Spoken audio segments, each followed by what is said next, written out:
자, 지난 시간에 뭐 했는지 기억납니까, 여러분?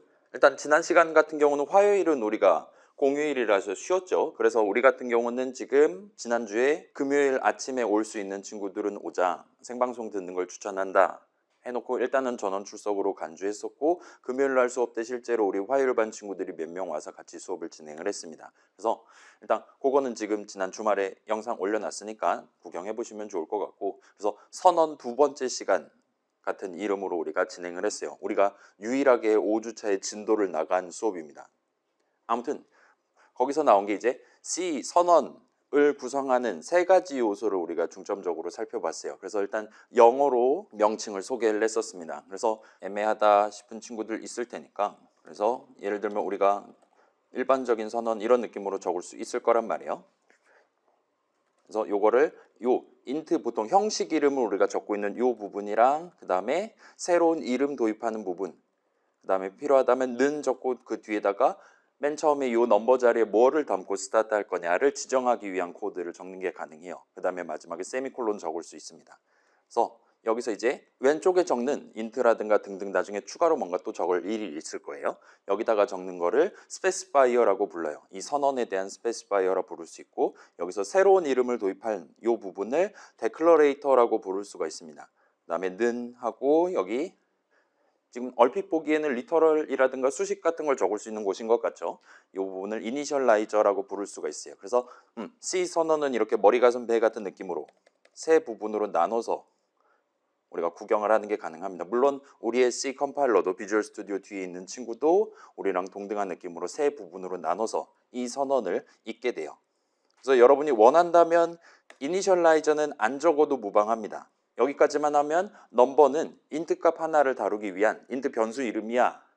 조금 더 정밀하게 표현한다면 이제 우리가 이름을 사용한다라는 표현을 1학기 때부터 자주 써왔는데, 이름을 사용한다라는 건 기본적으로 그 이름을 수식으로서 프로그래머가 적는다라는 걸 의미한다라고 얘기를 했었어요. C에서도 일단 마찬가지입니다. 우리가 나중에 예를 들면 메인 중괄호 안이라든가 해서 수식 넘버를 적는다라는 건 예를 들면 이런 느낌으로 적는 게 가능하겠죠. 또는 이런 느낌으로 우리가 적는 것도 가능하겠죠. 그죠? 이런 식으로 적을 때 뭐 여기는 그래요. 이런 느낌으로 적는다 칩시다. 그러면 여기 같은 경우는 인트 변수 넘버 자리에 담겨 있는 값이 계산 결과 값으로 나오는 느낌이 돼요. 그래서 이 는 수식 같은 경우는 현재 넘버에 담겨 있는 값을 들고 와서 그거를 넘버 자리에 담겠다와 같은 느낌으로 적은 셈이 됩니다. 아무튼 간에 이 수식 자체의 형식은 명백히 저 이름에 대한 선언에 입각해서 결정된다라고 얘기를 할 수 있어요. 그거를 반드시 미리 정해놔야 된다가 C 동네의 철칙이다라고 말씀드렸습니다. 그래서 여기까지만 적어놔도 얼마든지 여러분 새로운 이름을 도입하는, 내 목표에 맞게 도입하는 선언이다라고 말할 수가 있어요.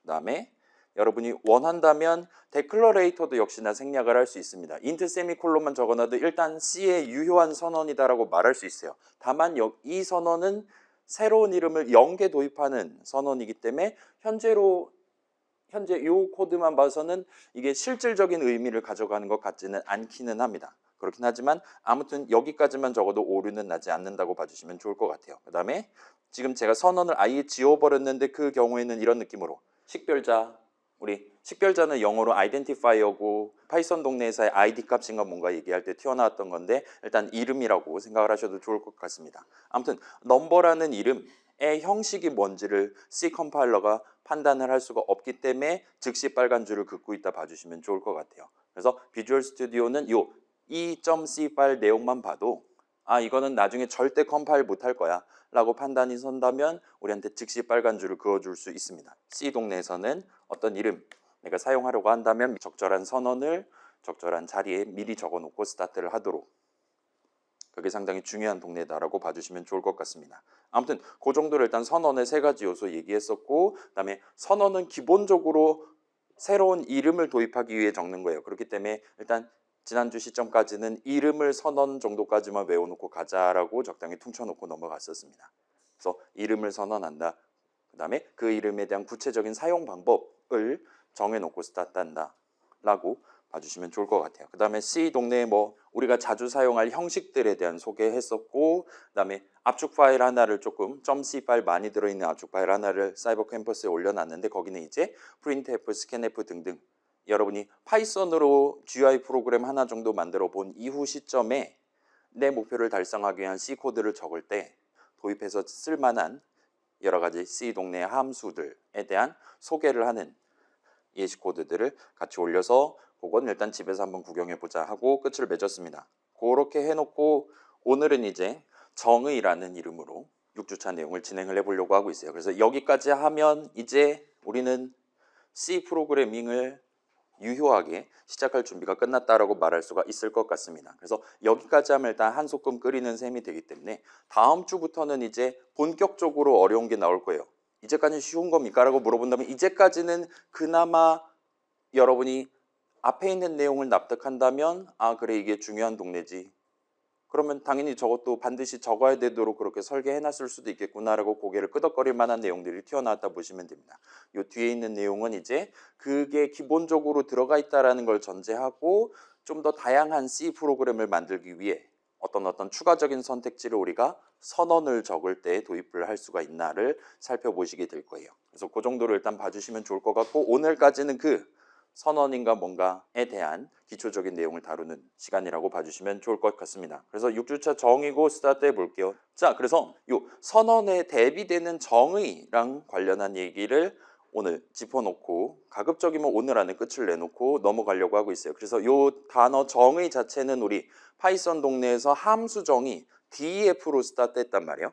DEF가 아무래도 define 내지는 definition의 줄임말로서 우리가 이전까지 써왔던 것 같습니다. 그거를 정의라고 부른다 보시면 좋을 것 같아요. 그래서 단어 자체는 엄청 옛날부터 등장했었고 다만 프로그래밍 동네, 특히나 C 동네에서의 이 단어 정의는 약간 중의적이다라고 볼 수가 있어요. 서양 사람들이 느끼기에는 서양 사람들은 이제 형용사, 명사, 동사 같은 거를 적당히 섞어가지고 막 쓰고 있잖아요. 대신에 관사를 칼같이 붙이죠.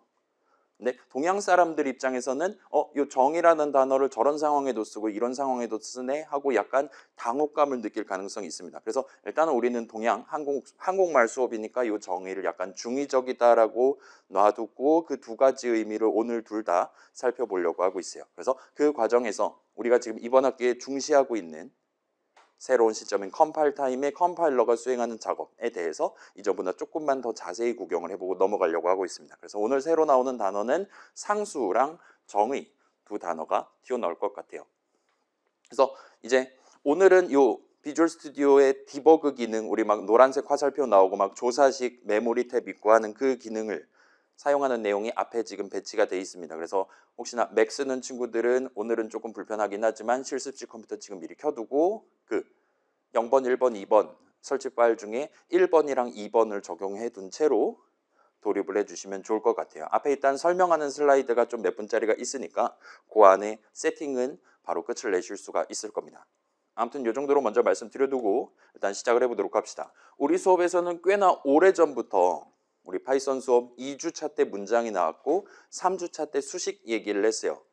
그 뒤에 이제 우리가 가급적이면 수식이랑 문장을 칼같이 구분을 해가면서 수업에서 다뤄왔습니다. 예를 들면 3 더하기 5라고만 말하면 그건 수식이 되는 거고 3 더하기 5하고 마지막에 엔터를 치면 이제 수식 문장으로서 우리가 구성할 수 있다. 와 같은 식으로 표현을 했어요. 그 엔터라는 걸 제가 원래는 구분해서 적지 않았는데 올해 시즌부터 열심히 구분하기 위해서 수업 자료를 여기저기 뜯어고치곤 했습니다. 아무튼 간에 지난 수업 내용 여러분 기억나시면 좋을 것 같아요. 그래서 살짝 보시면 자 여러분 이제 아마도 느꼈을 텐데 그 우리 네이버 티스토리 블로그라든가 유튜브 영상이라든가 뭐 파이썬 생초짜도 뭐 3시간 완성 그런 거 구경해 보면 그런 영상에서는 그렇게 칼같이 구분하지 않기는 해요. 근데 우리 수업은 지금 그러고 자빠져 있습니다. 이런 식으로 구분해서 우리가 시작하는 시점에 다루는 이유는 이 둘은 진짜로 서로 몹시 다른 친구들이기 때문이에요. 완전히 다른 개념입니다. 우리가 지금 1학년 수업이라서 여러분 이제 고3 수능 보고 갓 올라온 프로그래밍 처음 시작하는 백지 상태 친구들이라서 굳이 시간을 들여서 번거롭게 구분하고 있는 건 아니기는 해요. 오히려 프로그래밍 이제 30년, 40년 한 그건 좀 너무했나? 10년, 20년 한 고수분들은 요 수식 개념이랑 문장 개념을 더더욱 칼같이 구분을 해가면서 본인의 니즈를 충족하기 위한 코드를 빠르게 적곤 합니다. 그렇게 해야 여러분이 우리 수업에 예를 들면 중후반부에 도입되는 좀 더 복잡한 코드를 좀 더 정밀한 목표를 달성하기 위한 좁은 코드를 작성할 때, 심지어 그 코드를 좀 더 효율적으로 동작하도록 작성할 때 여러 가지 타겟책을 발견을 하실 수가 있게 될 거예요. 일단 C는 그게 가능하도록 설계되어 있고, 예를 들면 요거보다 한 단계 더 나갔다 말할 수 있는 C++나 요즘 핫한 백악관에서 인증한 러스트라는 프로그래밍 언어를 쓴다면 이 둘은 기본적으로 구분할 수 있다는 걸 전제하고 내용들이 준비되어 있기 때문에 여러분이 그거를 지금 시점에 준비를 해서 거기까지 도달을 해보시는 걸 추천을 드립니다. 그렇게 10년, 20년 하면 여러분도 이제 저 사람 쳐다보기만 해도 코딩 엄청 잘할 것 같이 생겼네 와 같이 이 얘기를 들으실 수가 있게 될 거예요. 그래서 그분들은 이게 너무나도 자연스럽기 때문에 예를 들면 운전이라든가 수영이라든가 피아노랑 똑같은 거예요. 그냥 하면 되는 거지 라고 생각하면서 본인은 그냥 무의식적으로 구분을 해가면서 코드를 적고 있다 보시면 될 것 같습니다. 우리는 아직은 10년, 20년 한 건 아니니까 그럼에도 불구하고 얘네 둘을 구분하는 건 중요하니까 지금 시점에 제가 굳이 시간을 들여서 그 둘을 서로 다르게 발음을 한다든가 서로 다르게 슬라이드에 적어 놓는다거나 하고 있다 봐주시면 좋을 것 같아요. 그리고 오히려 고수분들은 우리가 지금 구분하고 있는 코드 적는 시점에 키보드로 치는 내가 적는 것에 해당하는 수식과 그걸 나중에 런타임이 계산했을 때 튀어나오는 결과값을 서로 혼용을 해서 말하는 편입니다. 그래서 익스프레션이랑 밸류를 서로 혼용을 해서 부르곤 해요. 고수분들은. 요거는 자 수식이 뭐냐로 물어보면 우리 수식을 계산한 결과값 9글자 외워두자고 얘기를 했었잖아요. 수식은 이제 우리는 좀 더 구체적으로 런타임에 계산을 하면 결과값이 하나가 나오는 친구이기 때문에 이건 파이썬도 그렇고 C도 그렇고 프로그래밍 동네에서 절대적으로 지켜진 철칙이에요. 계산하면 값이 2개 나오는 수식 같은 개념이 아예 없습니다. 무조건 하나예요. 그렇기 때문에 어떤 수식 하나를 봤을 때 이거 계산했을 때 무슨 값이 나오냐를 1대1로 매칭을 해가지고 페어링을 해가지고 우리가 고려를 하는 게 가능합니다. 아무튼 우리가 지금 코드를 친다는 거, 키보드를 친다는 건 어느 시점에 적절한 타이밍에 그 문장이 실행되기를, 그 수식이 계산되기를 희망하고 코드를 치는 게 맞을 테니까 그렇게 계산하는 시점에 튀어나올 값이랑 그 값을 우리가 프로그램 안에서 데이터 흐름 등등에서 사용하기 위해 또는 코드 실행 흐름, 조건식 같은 데서 적어놓기 위해 분기 반복 흐름을 구성하기 위해 적는 수식이랑 1대1로 페어링을 해서 생각해도 그게 지장이 없을 거예요. 우리 수업에서도 요거는 그때그때 적절한 타이밍에 혼용을 해가면서 필요하다면 값 얘기, 칸 얘기, 메모리 얘기를 따로 떨어뜨려 놓고 수식 얘기, 이름 얘기를 떨어뜨려 놓고 진행을 하긴 했지만 보통 일반적인 프로그래밍 시간에는 혼용을 해가면서 부르곤 했습니다. 아무튼 그렇고 그래서 오늘 수업은 일단 정의라는 제목으로 스타트할 건데 이 C의 정의가 정확히 뭐냐라는 걸 설명하기 위해 일단 우리가 지금 알고 있는 이 수식이랑 문장에 대한 얘기로 시작을 해보려고 하고 있어요. 자, 그래서 우리가 배운 범위 내에서 우리 지난 학기 수업 자료에서 발췌를 해왔습니다. 수식은 계산의 대상이 되는 친구예요. 이밸류에이션의 대상이 되는 친구입니다. 그다음에 문장은 실행의 대상이 되는 친구다라고 얘기를 했어요. 우리가 아직은 실행이 정확히 뭔지는 모르는 상태지만 아무튼 수식은 계산하는 친구고 계산당할 만한 친구고 문장은 실행당할 만한 친구예요. 그 다음에 여러분이 만약 희망한다면 연산자를 써서 예를 들면 3 더하기 5 곱하기 8 같은 느낌으로 연산자를 써서 작은 수식 내지는 수식들을 모아서 목표를 달성하기 위한 더 큰 수식을 얼마든지 적을 수 있습니다. 수식은 중첩이 가능해요. 그리고 if문이나 while문 생각해보면 함수 정의 같은 걸 생각해보면 어떤 문장은 그 내용물을 적는 게 가능합니다. 그래서 그 문장의 실질적인 줄수라든가 무게라든가 등등 그 문장의 크기는 다른 문장들, 간단한 문장들에 비해 좀 더 크다라고 우리가 얘기를 할 수가 있었어요. 정도까지를 우리가 수업 시간에 설명을 했기 때문에 이것만 봐서는 이 둘을 구분한다는 게 정확히 무슨 의미냐? 그래서 어디다가 선을 긋고 왼쪽을 수식 오른쪽을 문장이라고 간주를 해야 되는 거냐가 잘 납득이 안 되는 게 정상이기는 합니다. 그래서 예시를 하나를 들고 와봤어요. 자, 요거는 C 코드긴 한데 간단한 느낌으로 요 괄호 열고 닫고 제외하고 콜론 붙이고 하면 사실상 파이썬 코드랑 다를 바 없는 거죠. 간단한 예시를 들고 와봤어요. 그래놓고 동등한 코드를 왼쪽 오른쪽에 복붙해서 적어놓은 다음에 왼쪽에는 어떤 글자들은 회색으로 그 다음에 다른 글자들은 일반 색상으로 오른쪽도 마찬가지로 그렇게 색상으로 구분을 해놨습니다. 그래서 지금 어떤 식으로 구분을 해놓은 거냐라고 질문을 한다면 그래요. 이걸 먼저 얘기를 할게요. 자, 이건 중요하지는 않아요. 파이썬 같은 경우는 예를 들면 함수 정의 내용물, if문의 if 부분 내용물 적을 때 들여쓰기를 해서 여기까지가 if 부분 내용물이다, elif 부분, else 부분 내용물이다 라고 우리가 구분을 해서 적는 게 가능했었잖아요. 자, C 동네에서는 if문의 if 부분, else 부분을 적을 때는 내용물로 하나의 문장을 적어야 합니다. 그러도록 설계가 돼 있어요. 다만 C 동네에서는 여러분이 요 중괄호를 써서 여러 문장을 모아서 하나의 복합적인 문장, 우리 파이썬 수업에도 나왔던 컴파운드 스테이트먼트를 적을 수가 있습니다. 무슨 얘기냐면 여러분이 원한다면 여기다가 우리가 문장 적을 수 있잖아요. 지금은 이름이 없으니까 적당한 선언 하나 적어놓고 스타트 해봅시다. 우리가 넘버는 3 엔터, 넘버는 5 엔터, 아니 세미콜론 같은 느낌으로 수식문을 2개 적을 수 있잖아요. 여기는 지금 수식문이 2개 적혀 있는 거예요. 근데 여러분이 원한다면 얘네들을 중괄호로 묶어서 하나의 커다란 문장으로 만드는 게 가능합니다. 그리고 이 문장을 예를 들면 어떤 if문의 내용물 문장으로, if 부분 내용물 문장으로 간주를 하는 게 가능해요. 만약에 이러지 않고 이런 식으로 적었다라면 얘는 사실은 이거 줄 맞추기 자동으로 한번 해볼게요. C 컴파일러 입장에서는 이렇게 적은 걸로 간주를 해주는 거예요. 이 부분의 if 부분 내용물은 이 문장 하나입니다. 그 다음에 적혀 있는 문장은 적어도 이 if문의 내용물은 아니게 되는 거예요. 여러분이 만약에 이 if문의 내용물을 수식문 2개로 구성하고 싶다면 그때는 반드시 이런 느낌으로 적도록 돼 있다 보시면 될 것 같습니다. 그래서 중괄호는 필수가 아니에요. 그리고 여기서는 지금 그런 중괄호를 쓰지 않고 if 부분 내용물, else 부분 내용물을 그냥 일반적인 수식문 하나로 지금 붙여놨다 보시면 될 것 같아요. 중괄호를 쳐도 하나의 문장이고 그냥 그 문장 그대로 적어도 하나의 문장입니다. 그래서 그 정도로 봐주시면 좋을 것 같고, 그걸 제외하면 뭐 지금 눈에 들어오는 바로 그 작업을 하는 코드가 왼쪽 오른쪽에 나뉘어 적혀 있는 것 같아 보여요. 그래서 자, 왼쪽 같은 경우는 이 짧은 코드에서 수식에 해당하는 친구들만 남겨둔 겁니다. 다른 글자들은 전부 다 회색으로 처리를 했어요. 그래서 지금 보면 저 위에 부등식이죠? 꺽쇠 해놨습니다. 그 다음에 C의 는은 연산자가 맞아요. 그래서 할당식 내지는 는 수식이라고 부를 만한 수식 2개가 각각 남아있는 상태입니다. 그리고 오른쪽은 그걸 반전해 놓은 거예요. 이 짧은 코드, 이 if문 덩어리 하나에서 수식에 해당하지 않는 글자들만 지금 남겨놓은 겁니다. 그래서 지금 키워드들 남아있고, 우리 수식문 마지막에 찍는 세미콜론 남아있고, 그다음에 if문 조건식이 어디부터 어디까지냐를 구성하는 괄호 열고 닫고가 남아있다 보시면 될 것 같아요. 그래서 일단 왼쪽 먼저 보면, 자, if문, if 부분 조건식은 언제 if 부분 내용물을 실행하고 언제는 실행하지 않을 거냐. 그래서 결국은 분기 방법을 의미하는 거였잖아요.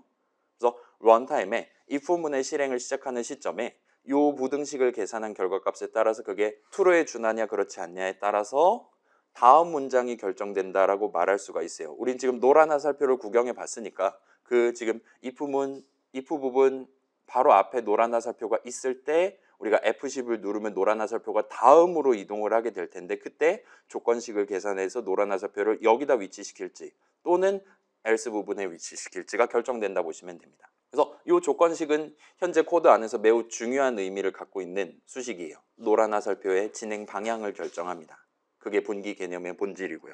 그 다음에 안에 적혀 있는 는 수식, 우리가 파이썬 동네에서도 수많은 할당문들을 적어가면서 GUI 프로그램, 나만의 게임을 완성을 했었어요. C 동네에서도 여러분 마찬가지로 더하기 빼기보다도 는을 훨씬 더 자주 쓰시게 될 겁니다. 이 는 수식은 그 자체가 데이터 흐름을 구성하는 거의 기본이에요. 내가 지금 계산해서 얻은 원하는 값을 내가 원하는 자리에 담는 수식입니다.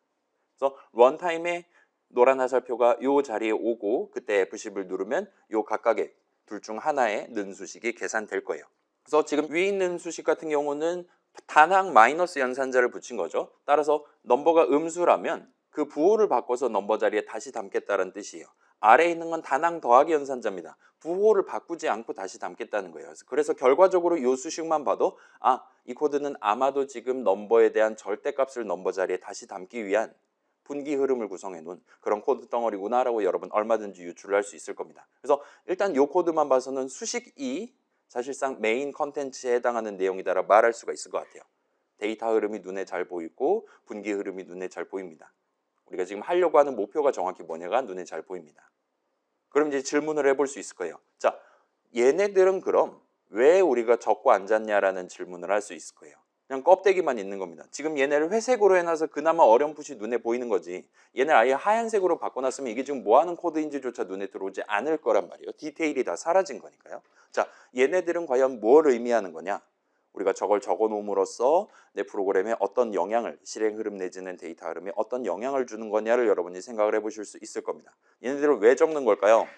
자, 데이터 흐름에 반대되는 코드 흐름 생각해 보면 우리 순차, 분기, 반복 세 가지로 구성할 수 있다 그랬잖아요. 그 세 가지밖에 없다라고 말씀드렸습니다. 그래서 여러분 지금 고생하고 있는 거고요. 자, 요 글자들은 적어도 파이썬은 그러지 않을 수 있어요. 자바는 그러지 않을 수 있어요. 적어도 C의 문장을 구성하는 글자들은 그 특정한 위치에 적어놓은 수식을 계산한다라는 기능을 제외한다면 전부 다 노란 화살표 그 자체의 갈 길을 지정하기 위해 쓰인다라고 말할 수가 있어요. 노란 화살표가 여기에 도달하면 일단 이 코드를 실행하고 조건식 계산 결과값이 true에 준한다면 바로 다음 문장을 순차적으로 실행하기 시작합니다. 그러지 않은 경우에는 else 부분에 내용물 문장을 순차적으로 실행하기 시작합니다. 그게 지금 분기의 개념이라 볼 수 있어요. 그래서 if은 첫 줄을 실행한다. 그러니까 if은 덩어리를 실행한다라는 건 당연스럽게도 직전까지 if은 바로 앞 문장을 실행을 끝냈다라는 얘기가 됩니다.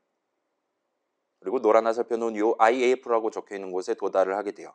여기서 F10 누르면 분기 흐름에 따라서 여기 또는 여기로 흐름이 오게 됩니다. 자, 여기서 중요한 점은 여기에 지금 예를 들면 if 부분에 if 부분 내용물 문장에 노란 화살표가 있는 상태에서 F10을 누른다 칩시다.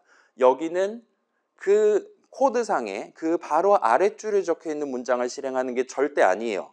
지금 현재는 else 부분이 있고 지금은 그 문장을 실행하면 안 되는 타이밍입니다. 그렇기 때문에 여기서는 무조건 이 else 부분의 내용물에 해당하는 요 마지막 세미콜론 뒤로 노란 화살표가 이동을 하게 돼요. 저 else라고 적혀있는 키워드랑 마지막 세미콜론 내용을 보고 여기까지가 지금 else 부분 내용물이구나. 그렇기 때문에 요 문장, if 부분 내용물 문장을 실행한 직후에는 그 문장에 else 부분 내용물 문장에 바로 아래에 있는 문장을 실행해야 되는 거구나라고 판단을 할 수가 있습니다. else 부분 생각해보면 자, 조건식 계산 결과값이 false가 떴다 칩시다.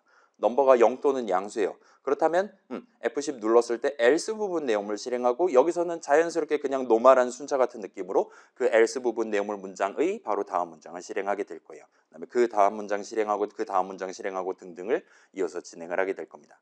그래서 어디까지가 if 부분 내용물이냐, 어디까지가 else 부분 내용물이냐.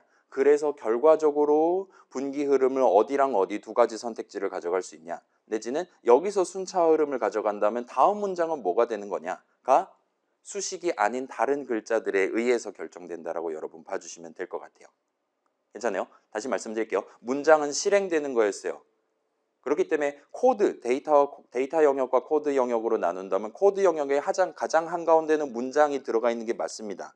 그리고 지금 오른쪽에 보시는 이 글자들은 전부 다 수식은 아니에요. 문장을 구성하기 위해서만 쓰이는 글자들입니다. 그리고 C 동네에서는 저 모든 글자들이 그 문장 그 자체에 해당하는 글자들이 실행 흐름, 순차 분기 반복 흐름을 어떻게 가져갈 것이냐를 결정하기 위해 적는 친구들이라고 봐주시면 좋을 것 같아요. 다른 동네는 그렇지 않을 수 있지만 일단은 1970년대에 만든 C라는 프로그래밍 언어는 간결하게 이렇게 구성되어 있다고 보시면 됩니다. 자, 그래서 기본적으로 모든 문장들은 컴파일이 끝난 이후 시점에, 그러니까 런타임에 이 문장 실행이 끝나면, 달리 말하면 노란 화살표가 이 문장 자리에 있을 때 F10을 누르면 그 다음에는 어떤 문장을 실행할 거냐가 전부 다 고정돼 있다고 말할 수가 있어요. 분기도 두 가지 선택지 중에 하나를 고르는 거고 그 두 가지 선택지 자체는 고정이 돼 있다 보시면 됩니다.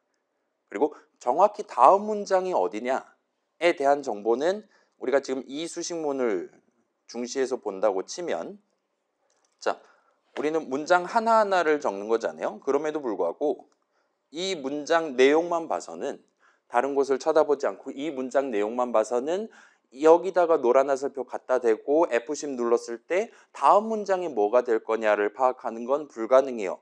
여기는 소위 컨텍스트라고 말할 수 있는 문맥에 의해서 다음 문장이 결정된다라고 봐주시면 됩니다. 이게 하함수정이 마지막 문장일 수도 있고 등등 복잡한 얘기도 또 튀어나올 수도 있긴 한데 아무튼 간에 여기서 중요한 거는 그 문장 자체만 놓고 봐서는 걔의 이전 문장이 뭐냐 다음 문장이 뭐냐를 결정하는 건 불가능해요. 걔가 지금 어디에 적혀 있냐, 달리 말하면 걔 위아래에 어떤 글자들이 적혀 있었냐, 적혀 있게 될 것이냐에 의해서 결정된다 봐주시면 좋을 것 같습니다. 아무튼 그 모든 걸 전부 다 한 번에 읽고 컴파일을 수행해 둔 이후 시점에는 만약에 노란 화살표가 여기에 도달했다면 반드시 그 바로 다음 문장을 실행한다 와 같이 순차 흐름이 고정된 채로 준비된다 봐주시면 될 것 같아요. 얘도 마찬가지입니다. 이 수식문도 이 if 부분 내용물을 노란 화살표 갖다 대고 F10 눌렀다면 얘는 절대로 그 다음 문장을 바로 실행하지 않아요. 절대로 이걸 실행하지 않고 반드시 좀 더 멀리 떨어져 있는 else 부분 내용물의 다음 문장을 실행하도록 그렇게 컴파일이 된다 보시면 돼요. 무조건 그렇게 하도록 돼 있습니다. 분기도 일단 선택지가 제공되긴 하지만 둘 중에 하나를 선택적으로 가져가도록 컴파일 된다 보시면 좋을 것 같아요.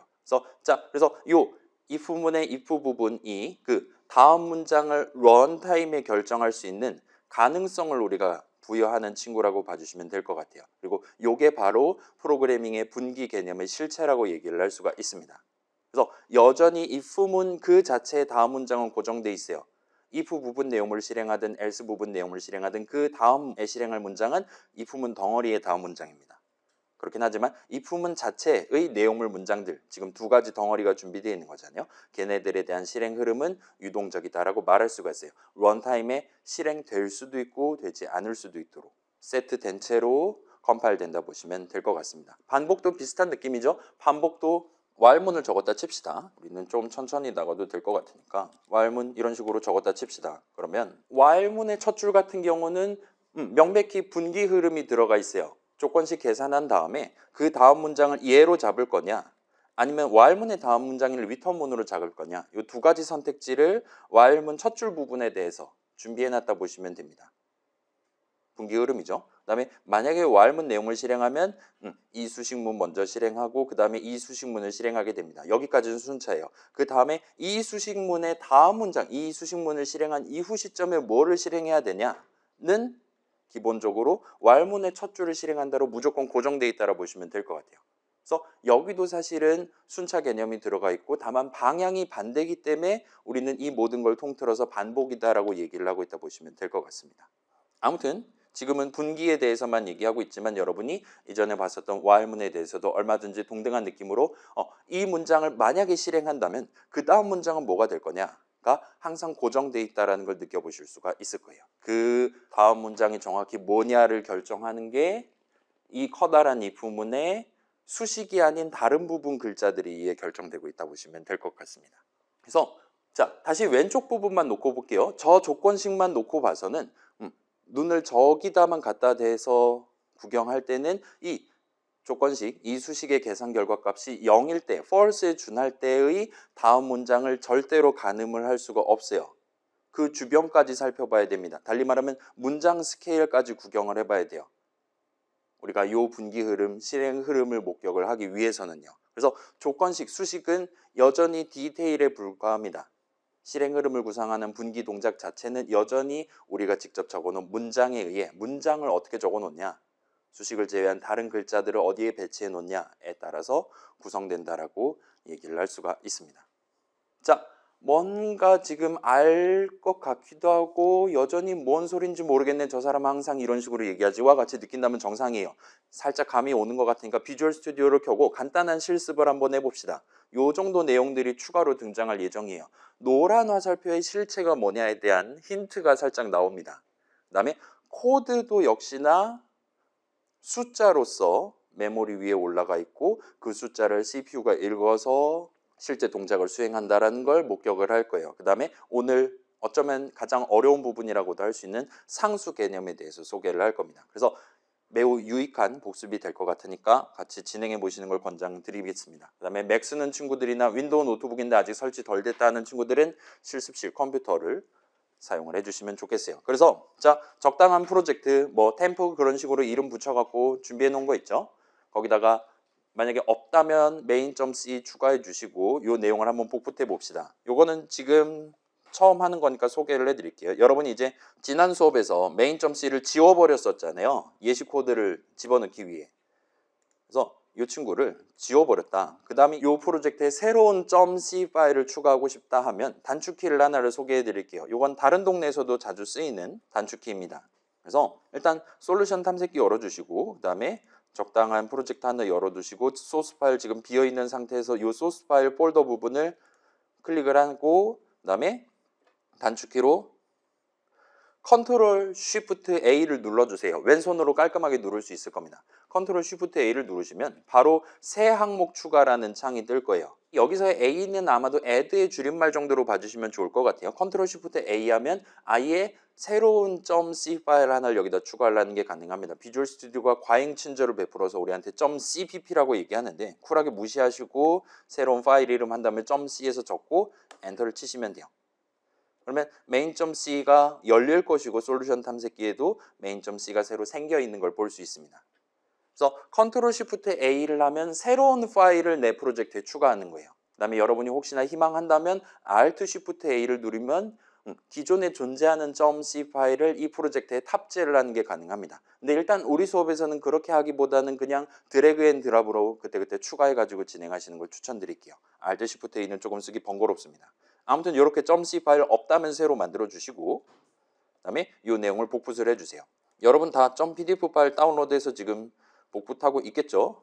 그러지 않으면 살아남으실 수 없습니다. 복붙을 꼭 적극적으로 이용해 주세요. 그래서 일단 코드 내용 자체는 지금도 납득할 수 있을 법한 파이썬 수업에서 이미 배웠던 내용들로만 지금 구성되어 있다 보시면 될 것 같아요. 지금 함수 정의 하나를 추가를 했습니다. 3라는 이름의 함수예요. 그래서 3라는 이름의 함수는 아무튼 호출하면 우리한테 int 값 3을 리턴하는 함수입니다. 항상 3을 리턴해요. 리터럴 그렇게 적어놨기 때문이에요. 그 다음에 main 함수 정의 중괄호 안에다가 선언을 하나를 적었습니다. 새로운 이름 두 개를 도입해요. 둘 다 int 변수 이름으로서 도입하고 넘버에는 5를 담고 스타트 하고 있고 아까 봤던 그 코드가 여기 지금 적혀 있는 것 같고 절대값을 구해서 다시 담는 거죠. 그 다음에 초이스에는 3 호출 시 계산 결과값 달리 말하면 함수 3에 대한 리턴 값을 담고 있습니다. 그렇기 때문에 초이스에는 아마도 3을 담게 될 거예요. 그 다음에 넘버 자리에 넘버랑 초이스에 담겨 있는 값을 더해서 다시금 담고 있습니다. 따라서 지금은 최종적으로 넘버 자리엔 8이 담겨 있고 초이스 자리엔 3이 담겨 있는 채로 프로그램 실행이 끝날 거예요. 이런 느낌의 간단한 프로그램을 지금 준비를 해놨습니다.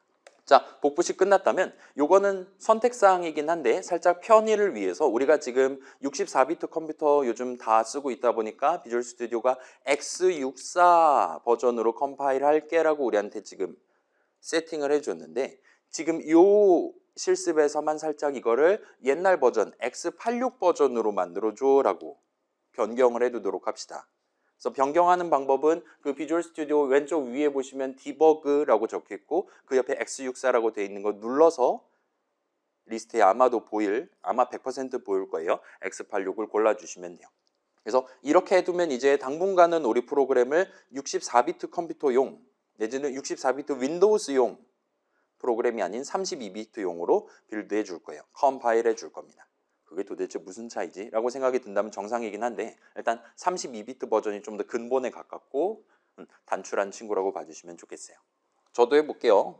그래서 이 x64 부분 누르면 x86이라 보여줄 겁니다. 자, 다른 게 더 보일 수는 있어요. 근데 적어도 이 두 가지는 우리가 지금 0번, 1번, 2번에서 설치 끝내놨다면 무조건 잘 보일 겁니다. 윈도우용 노트북이라면요. 아무튼 그렇게 해주시고 그 다음에 변경했다면 커서를 여러분 마우스를 클릭한다든가 해서 커서를 덧셈식이랑 는수식 적혀있는 저 수식문 13번째 줄에다 갖다 대고 F9를 한번 눌러보세요. 필요하다면 FN키랑 F9를 둘 다 눌러야 실질적으로 F9키를 누른 걸로 간주해 줄 수도 있습니다. 만약에 누른다면 이런 느낌으로 13이라고 줄번호 적혀있는 것보다 왼쪽에 회색으로 이렇게 여유 공간을 마련을 해놨는데 그 여유 공간에 비주얼 스튜디오가 빨간색 점을 찍어주는 걸 볼 수 있어요. 만약에 점이 안 찍힌다, F9 안 먹는다라면 저 회색 영역을 클릭해도 빨간 점을 그 줄에 찍는 게 가능합니다. 저도 보여드릴게요. F9를 커서 여기다 갖다 댄 상태에서 F9를 누르면 이 줄에다가 이런 식으로 빨간 점 찍어주고 강조를 해줄 거예요. 이 부분에 빨간 점 찍혔음이라고. 그 줄 자체를 강조해 줄 겁니다. 또는 요 13이라고 적혀 있는 거 왼쪽에다가 클릭을 하거나 하면 빨간 점을 찍거나 해제하거나 할 수 있어요. 물론 F9 연타를 해도 왔다 갔다 하실 수 있습니다. 일단 이렇게 해두고 자, 빨간 점을 찍어 둔 상태에서 F5를 한번 눌러보세요. 이전까지 우리가 자 실행해 봅시다 하면 컨트롤 F5를 누르거나 아니면 한 단계 한 단계씩 실행해 봅시다 하면 F10을 눌렀는데 이번에는 컨트롤 키를 누르지 않고 그냥 F5를 한번 눌러보세요. 또는 역시나 F5도 안 먹는다라면 요 녹색 화살표 로컬 윈도우스 디버거라고 적혀있는 요거를 클릭하셔도 되긴 합니다. 컨트롤 F5를 누르고 싶다면 그때는 그 살짝 오른쪽에 있는 비어있는 녹색 화살표를 누르시면 돼요. 아무튼 지금은 F5를 눌러주세요. 그러면 뭔가 검은 창 살짝 떴다가 Alt 탭 해가지고 비주얼 스튜디오 화면으로 돌아왔고 비주얼 스튜디오는 현재 디버깅에 돌입을 했고 노란 화살표가 요 빨간 점 찍어준 그 자리에 멈춰 서 있는 채로 우리한테 깜빡거리면서 뭔가를 보여주고 있는 걸 확인하실 수 있을 거예요. 여기까지 왔다면 일단 성공입니다. 그래서 디버깅이 시작됐어요. 그 다음에 노란 화살표가 빨간 점 자리에 지금 멈춰 있습니다. F10을 눌렀다면 지금 4번째 줄 여는 중괄호 부분에 노란 화살표가 가 있었을 거예요. 지금은 그러지 않는 걸 보실 수가 있어요. 그래서 살짝 얘기를 하면 이런 식으로 찍는 빨간 점을 보통 프로그래밍 동네에선 브레이크 포인트, 중단점 정도로 불러요. 그래서 F10을 누른다는 건 내 전체 프로그램 실행 흐름을 처음부터 찬찬히 디버깅 하겠다라는 의미가 됩니다. F5로 스타트하는 건 디버깅이긴 한데 일단 네 맘대로 한번 실행해봐 라는 의미가 돼요. 그러면 디버깅 도중에 비주얼 스튜디오가 지 맘대로 실행하다가 노란 화살표가 우리가 빨간 점으로 표시해둔 그 코드 바로 앞자리로 올 때마다 자동으로 일시 정지를 해줍니다. 자, 이거 다시 말씀드릴게요. 우리 스캔F 호출한다든가 할 때는 노란 화살표가 잠깐 사라졌었어요. 이 노란 화살표가 우리 눈에 보인다는 건 우리가 지금 디버깅 하고 있는 그 대상 프로그램 이 실행이 중단됐다라는 얘기예요. 정확히 저 노란 화살표 위치에 지금 살짝 일시정지 있다는 얘기입니다. 아무튼 빨간 점을 노란 화살표가 만나면 거기에 살짝 멈춰 선 채로 우리한테 다음에 뭐 할까요를 지금 깜빡거리면서 보여주고 있다 보시면 될 것 같아요. 그래서 여러분이 나중에 기말쯤 가면 좀 더 복잡한 프로그램을 만들게 될 거예요. 그런 식의 큰 프로그램 디버깅 할 때는 우리 메인 함수 정의 첫 줄부터 F10 눌러가면서 따라 들어가려면 F10을 몇백 번을 눌러야 될 수도 있습니다. 그게 매우 번거롭기 때문에 이런 식으로 내가 지금 딱 디버깅 해보고 싶은 조사식 한번 찍어보고 싶은 바로 그 자리 근처에다가 미리 빨간 점을 적절히 찍어둔 다음에 처음에는 이제 F5를 눌러서 스타트를 하고 그렇게 일시정지 시켜둔 다음에 빨간 점 자리에 일시정지 시켜두고 그 다음부터 평소처럼 F10 눌러서 한 문장씩 실행을 해보실 수가 있을 거예요. 그래서 F5가 사실은 기본적인 디버깅 시작 단축키라고 보시면 좋을 것 같습니다. 아무튼 여기서 이제 우리가 제가 미리 열어둔 디스어셈블리라는 탭을 한번 구경을 해보도록 합시다. 그래서 main.c 왼쪽에 메모리 1 탭이 있을 것이고 그 왼쪽에 디스어셈블리라는 탭이 있으면 걔를 클릭하시면 돼요. 나 저거 불편해서 지웠다. 그러면 요 디버그 메뉴의 창에 디스어셈블리를 누르시면 굳이 그 창을 다시 열어보실 수가 있습니다. 누르시면 이런 느낌의 코드가 보인다면 성공이에요. 그래서 왼쪽에는 0026181B 라고 4바이트 어치, 32비트 어치가 적혀 있는 것 같고 그 오른쪽에는 move 어쩌고 저쩌고라고 돼 있고 일단 여기에 지금 보시면 노란 화살표와 빨간 동그라미가 지금 .c 파일 봤을 때랑 동등한 느낌으로 찍혀 있는 걸 볼 수 있어요. 그 다음에 그 바로 위에는 아까 우리가 .c 파일에서 구경했었던 우리가 코드 적는 시점에 직접 키보드로 쳤었던 지금 복붙이긴 하지만 그 C 문장이 적혀 있고 얘는 검은색으로 적혀 있고 그 아래에 요만큼 3개가 지금 3줄에 걸쳐서 적혀 있는 걸 확인할 수 있습니다. 그 위에 있는 문장에 대해서는 2개, 그 아래에 있는 문장에 대해서는 지금 하나가 준비가 되어 있는 것 같아 보여요. 등등등입니다. 여러분 별로 16진수 안 좋아하잖아요. 저는 16진수로 제 나이를 표현하면 20대가 되기 때문에 저는 이제 16진수를 좋아합니다. 아무튼 간에 일단은 프로그래밍 할 때는 10진수만큼이나 16진수 만약에 1970년대였다면 8진수를 훨씬 더 자주 썼을 수도 있겠지만 아무튼 저 2의 배수 진수를 조금 익숙하게 여겨주시면 좋을 것 같아요. 그래서 예를 들면 16진수다라면 4분의 1로 끊어 읽으면 0, 4, 8 하고 그 다음 숫자 뭐가 됩니까? 8에다 4 넣으면 뭐 돼요? 10진수로 12가 되는 거고 16진수로는 9, A, B, C가 됩니다. 그래서 0, 4, 8, C 순서대로 4씩 띄어서 읽을 수가 있어요. 그래서 그런 것들 살짝 기억해 두시면 나중에 좀 더 편하게 디버깅을 하실 수가 있을 겁니다. 아무튼 뭔가 불길한 예감이 들면 정상이에요.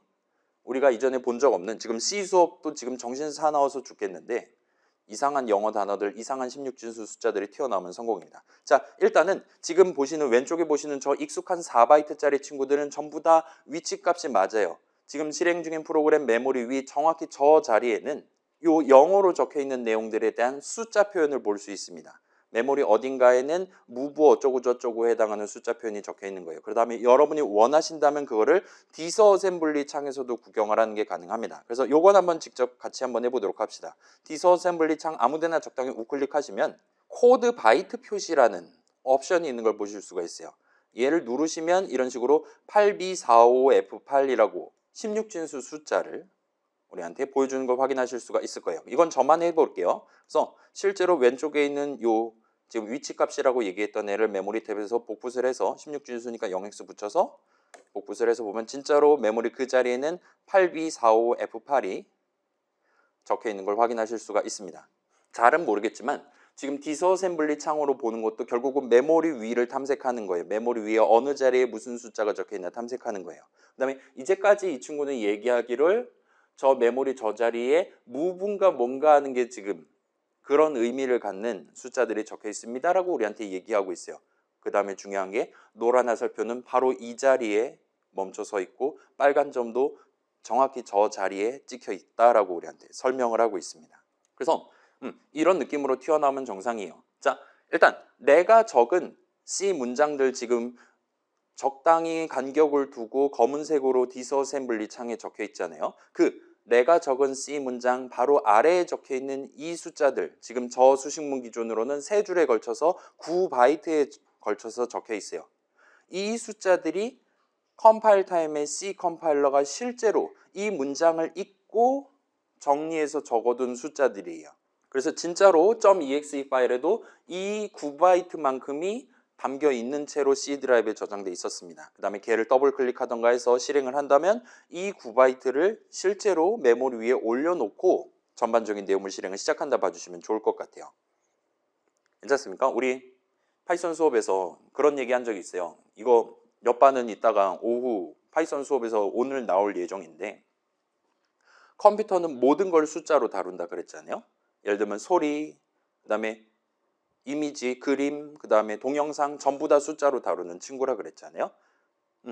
컴퓨터는 진짜로 숫자밖에 다룰 수 없는 친구입니다. 그 다음에 그때는 적당히 뭉뚱그려 넘어갔지만 사실은 컴퓨터는 데이터 영역뿐만 아니라 코드 영역에서 우리가 다루는 모든 것들도 전부 다 숫자로 간주를 해서 다루도록 설계가 돼 있어요.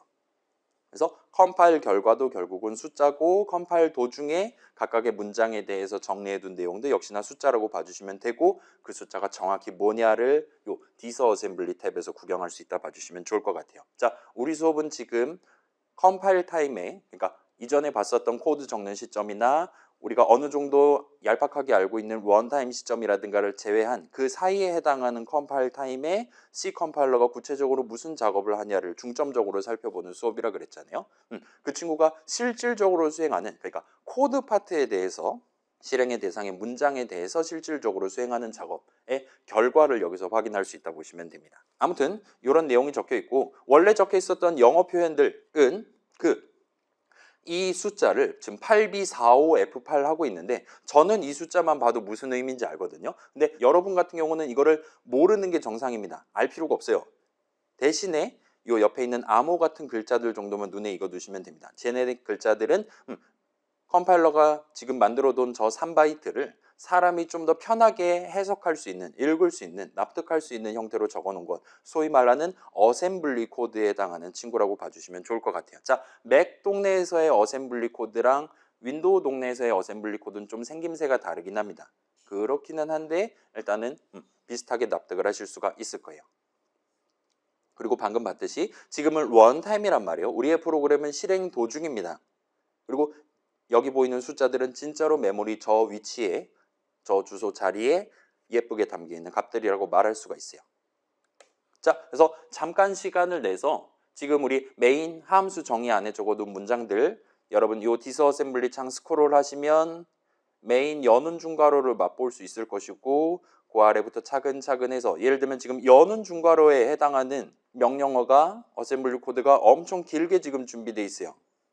그다음에 넘버는 5 하나에 대한 명령어는 딱 하나 준비되어 있고 그다음에 if문 첫 줄이랑 if문 내용물 그러니까 if 부분에 대한 거 이 정도로 돼 있고 그다음에 else 부분 내용물 적혀 있고 그다음에 여기도 비슷한 느낌으로 이렇게 딱딱 나뉘어 있습니다. 그래서 저 함수 정의 안에다 적어둔 문장들의 의미를 토대로 지금 적혀 있는 어셈블리 코드 친구들을 살짝 구경을 해보세요.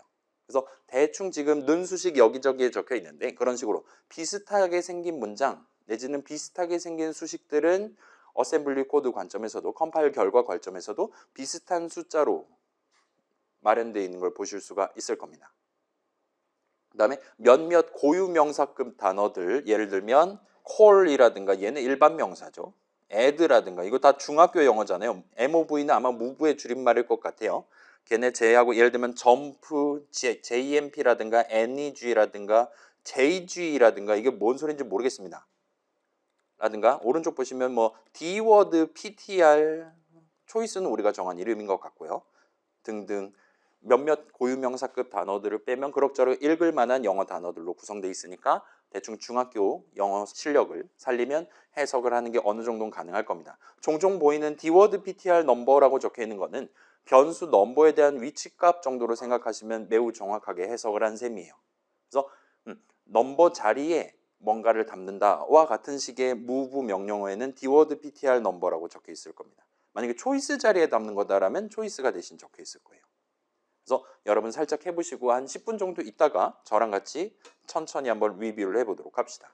기말고사 보기 전까지 또는 중간고사 보기 전까지 설정 완료만 되면 어떻게든 버틸 수 있을 테니까 망설이지 마시고 6주 차인데 지금 헬로월드 출력이 안 돼서 고민하고 있는 걸 들키면 어떡하나 그런 마음에 걱정하지 마시고 언제든지 요청해 주시면 좋을 것 같아요. 그래서 자 대충 구경해 보셨으면 여러분이 지금 상상하고 있는 거랑 제가 얘기하고 있는 거랑 대충 비교했을 때 저 사람이 일단 제가 말하는 게 정답이라고 가정하고 내가 지금 추론했던 게 사실이었구나 내지는 살짝 비슷한데 확실히 이 부분은 C동네선 이렇게 하는 게 맞는 것 같네 와 같이 여러분이 그 뭐라 그래야 될까요? 지적인 유희를 즐겨보실 수 있었으면 좋겠어요. 아무튼 간에 지금 보시면 MOV는 move의 약자입니다. 그래서 일단은 가급적이면 지금 적어도 윈도우 동네에서는 요 어셈블리 코드의 맨 왼쪽에 적혀있는 요걸 이제 명령어라고 말할 수 있을 것 같아요. 요거를 세 글자로 맞추려고 노력하고 있는 것 같아요. 그래서 move, 그다음 서브는 뭐의 약자겠어요? 서브트랙트의 약자겠죠? 뺄셈이란 것 같아요. 그래서 지금 보면 여는 중괄호가 가장 복잡합니다. 뭐 하자는 건지 모르겠어요 지금. 다른 곳에는 전혀 적혀 있지 않은 이상한 코드들이 여는 중괄호 그 한 글자에 대해서 지금 컴파일이 되어 있는 걸 구경할 수 있어요. 그래서 F10 눌렀을 때는 노란 화살표는 이 위치에 서 있는 셈이 되는 겁니다.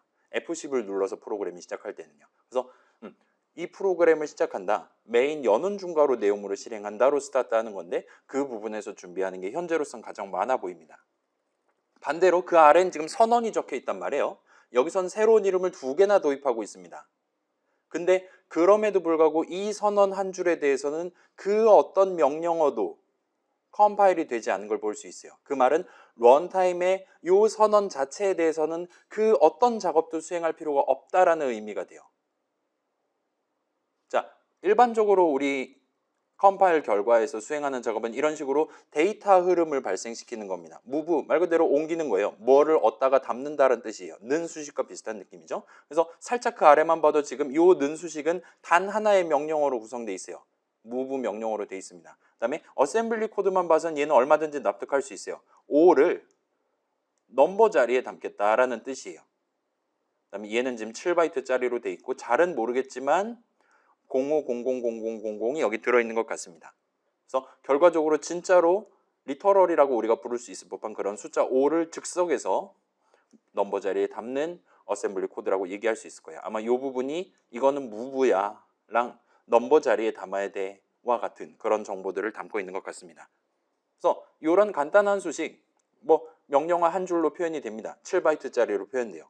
등등등 엔간해선 전부 다 우리가 지금 문장이라고 부르고 있는 엔간한 것들은 전부 다 그거에 대한 적절한 어셈블리 코드가 컴파일 결과로서 지금 남아있는 상태예요. 반면 일단 방금 좀 봤던 연운 중괄호는 우리가 상상하는 것보다 훨씬 더 다양한 코드로 적혀 있고, 반대로 선언 같은 경우는 그 어떤 명령어로도 컴파일되지 않은 걸 확인하실 수가 있어요.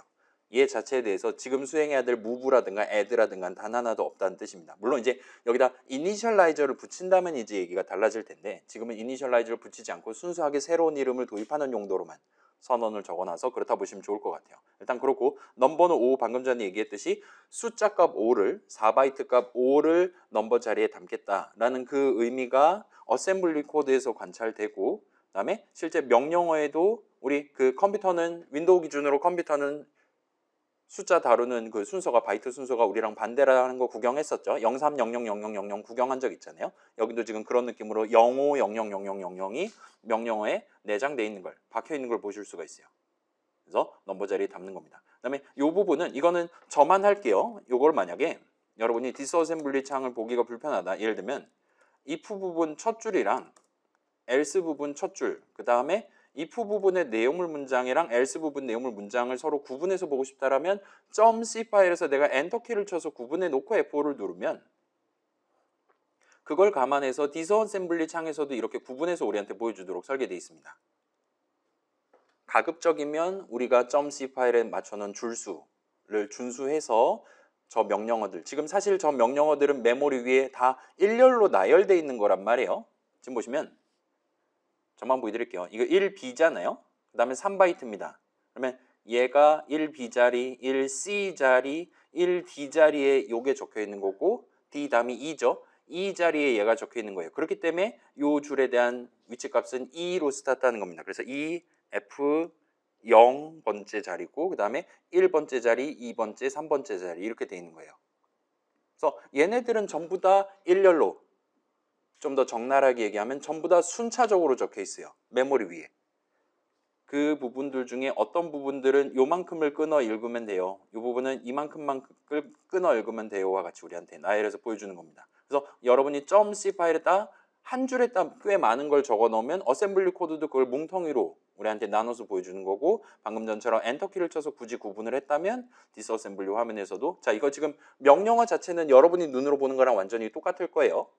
근데 굳이 이렇게 중간에 C 코드를 적절하게 제가 적어둔 순서대로 삽입해서 요 if 부분 앞부분에 해당하는 조건식 등등 적혀있는 그 부분에 해당하는 명령어랑 if 부분 내용물 문장에 대한 명령어를 구분해서 보여주고 있다 보시면 될 것 같아요. 그래서 if 부분 첫 줄은 우리 파이썬에서 봤던 거랑 비슷한 느낌이죠. 자, if문 그 자체에 대한 명령어는 여기서부터 쭉 내려가는 여기까지입니다. 근데 요만큼은 지금 if문의 if 부분 첫 줄에 대한 명령어고 두 개가 지금 적혀 있는 걸 볼 수 있어요. 하나는 CMP입니다. CMP는 뭐의 약자일까요? 컴퓨터, 마이크로소프트, 플레이어는 아닐 것 같고, CMP는 컴페어의 약자예요. 비교하다라는 뜻입니다. 좀 더 적나라하게는 듀얼이라고 생각하시면 돼요. 우리 파이썬 과제에서 했었던. 그래서 여기서는 넘버랑 0을 싸움을 붙입니다. 그래서 일단은 컴퓨터 동네에서 싸움을 붙인다는 뺄셈을 해요. 우리 힘 능력치가 같은가 비교할 때 뺄셈에서 0이냐 음수냐 양수냐로 승부를 냈듯이 컴퓨터 동네에서는 기본적으로 숫자 비교를 뺄셈을 통해서 합니다. 물론 글자들 비교도 뺄셈을 통해서 해요. 우리 예시 코드들 중에도 하나, 그 C의 문자열을 비교할 때도 뺄셈을 한다고 적혀 있었습니다. 아무튼 간에 여기 있는 CMP도 비교를 합니다. 뺄셈을 해요. 그래서 뭐랑 뭐랑 뺄셈하냐? 넘버 자리라고 적혀 있는 걸 봐서는 넘버 자리에 담겨 있는 값이랑 그다음에 실제 숫자 0이랑을 뺄셈을 합니다. 그 다음에 그 아래는 JGE라고 적혀 있는 걸 볼 수 있어요. JGE가 무슨 뜻일까요? 일단 한번 볼게요. 여기서 우리가 그냥 쭉쭉 내려가면 그게 순차 흐름이 되는 거잖아요. JGE 바로 다음 명령어를 실행한다라는 건 조건식 계산 결과 값이 true가 떴다는 겁니다. 그러면 그냥 아무 명령어도 안 적어두면 순차적으로 흘러갈 거예요. 노란 화살표 기본적으로 다음으로 넘어가니까요. 근데 여기 있는 J는 점프의 약자입니다. 띠용 하고 저기로 날아가야 돼 라는 뜻이에요. 근데 여기 같은 경우는 언제는 점프를 하지 않고 그대로 내려가면 되고 언제는 점프를 해서 else 부분 첫 줄에 해당하는 부분까지 착지를 해야 되는 상황이에요.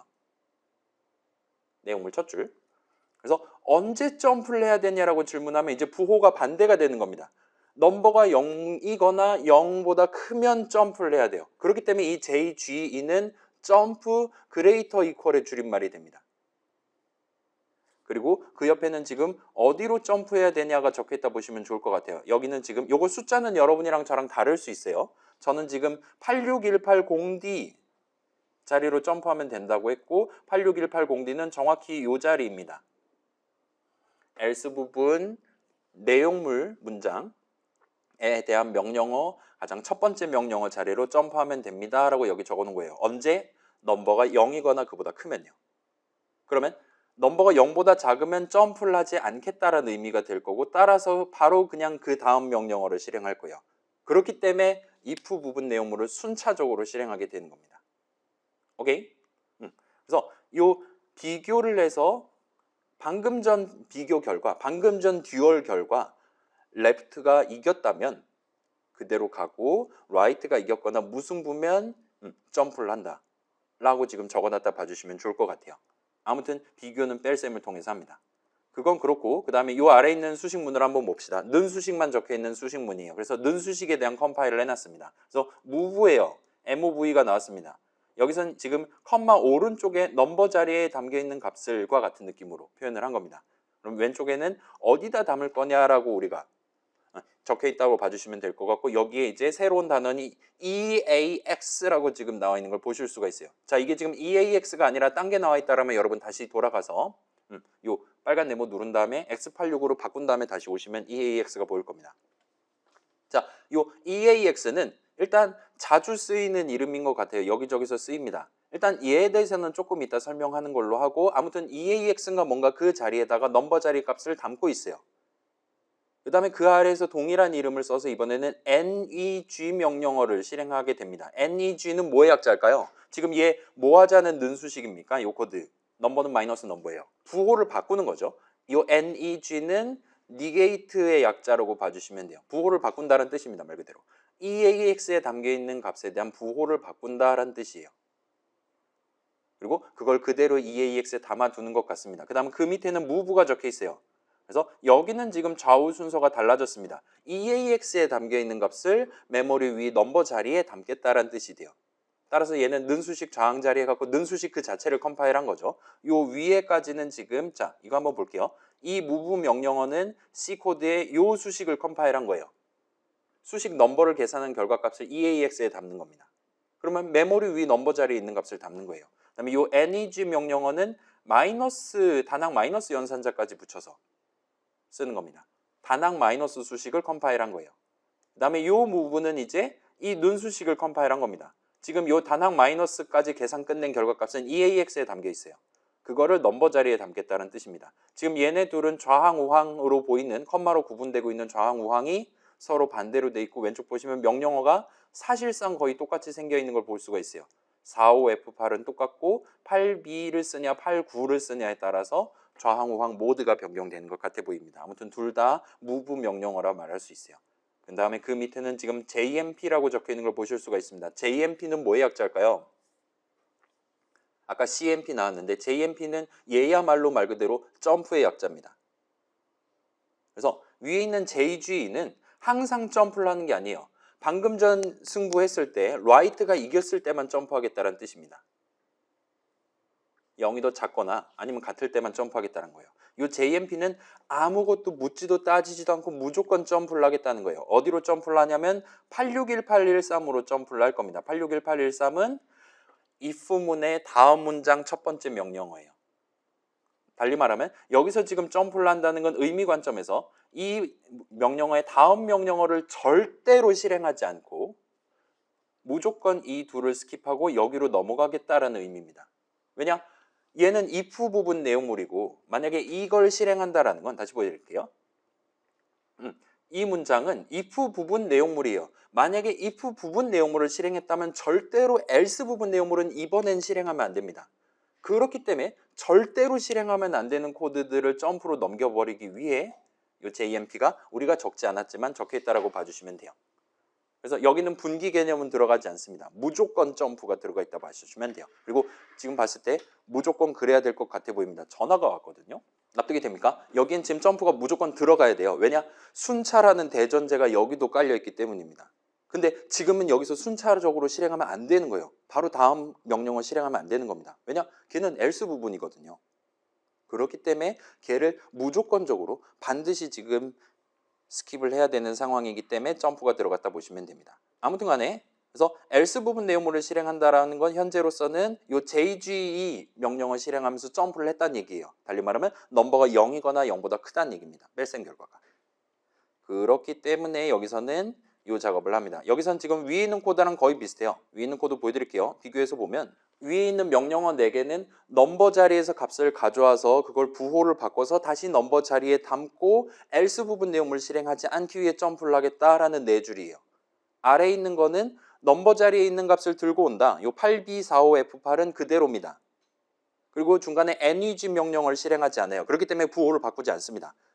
다 바로 다시 8945F8 명령어를 실행해요. 따라서 EAX에 담겨있는 값을 넘버 자리에 다시 담습니다.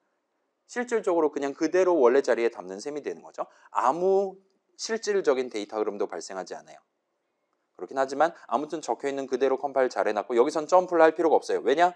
else 부분 내용을 실행한다면 바로 그 다음에는 그냥 if문 그 자체의 다음 문장을 실행하면 되는 거기 때문이에요.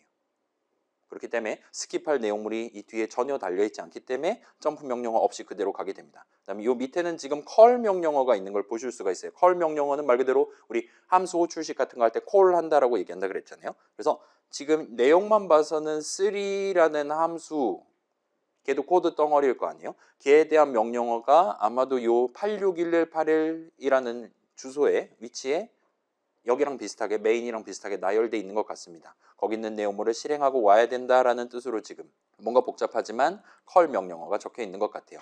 그리고 그래서 의미 관점에서는 이 는수식의 우항을 먼저 계산하는 셈이 됩니다.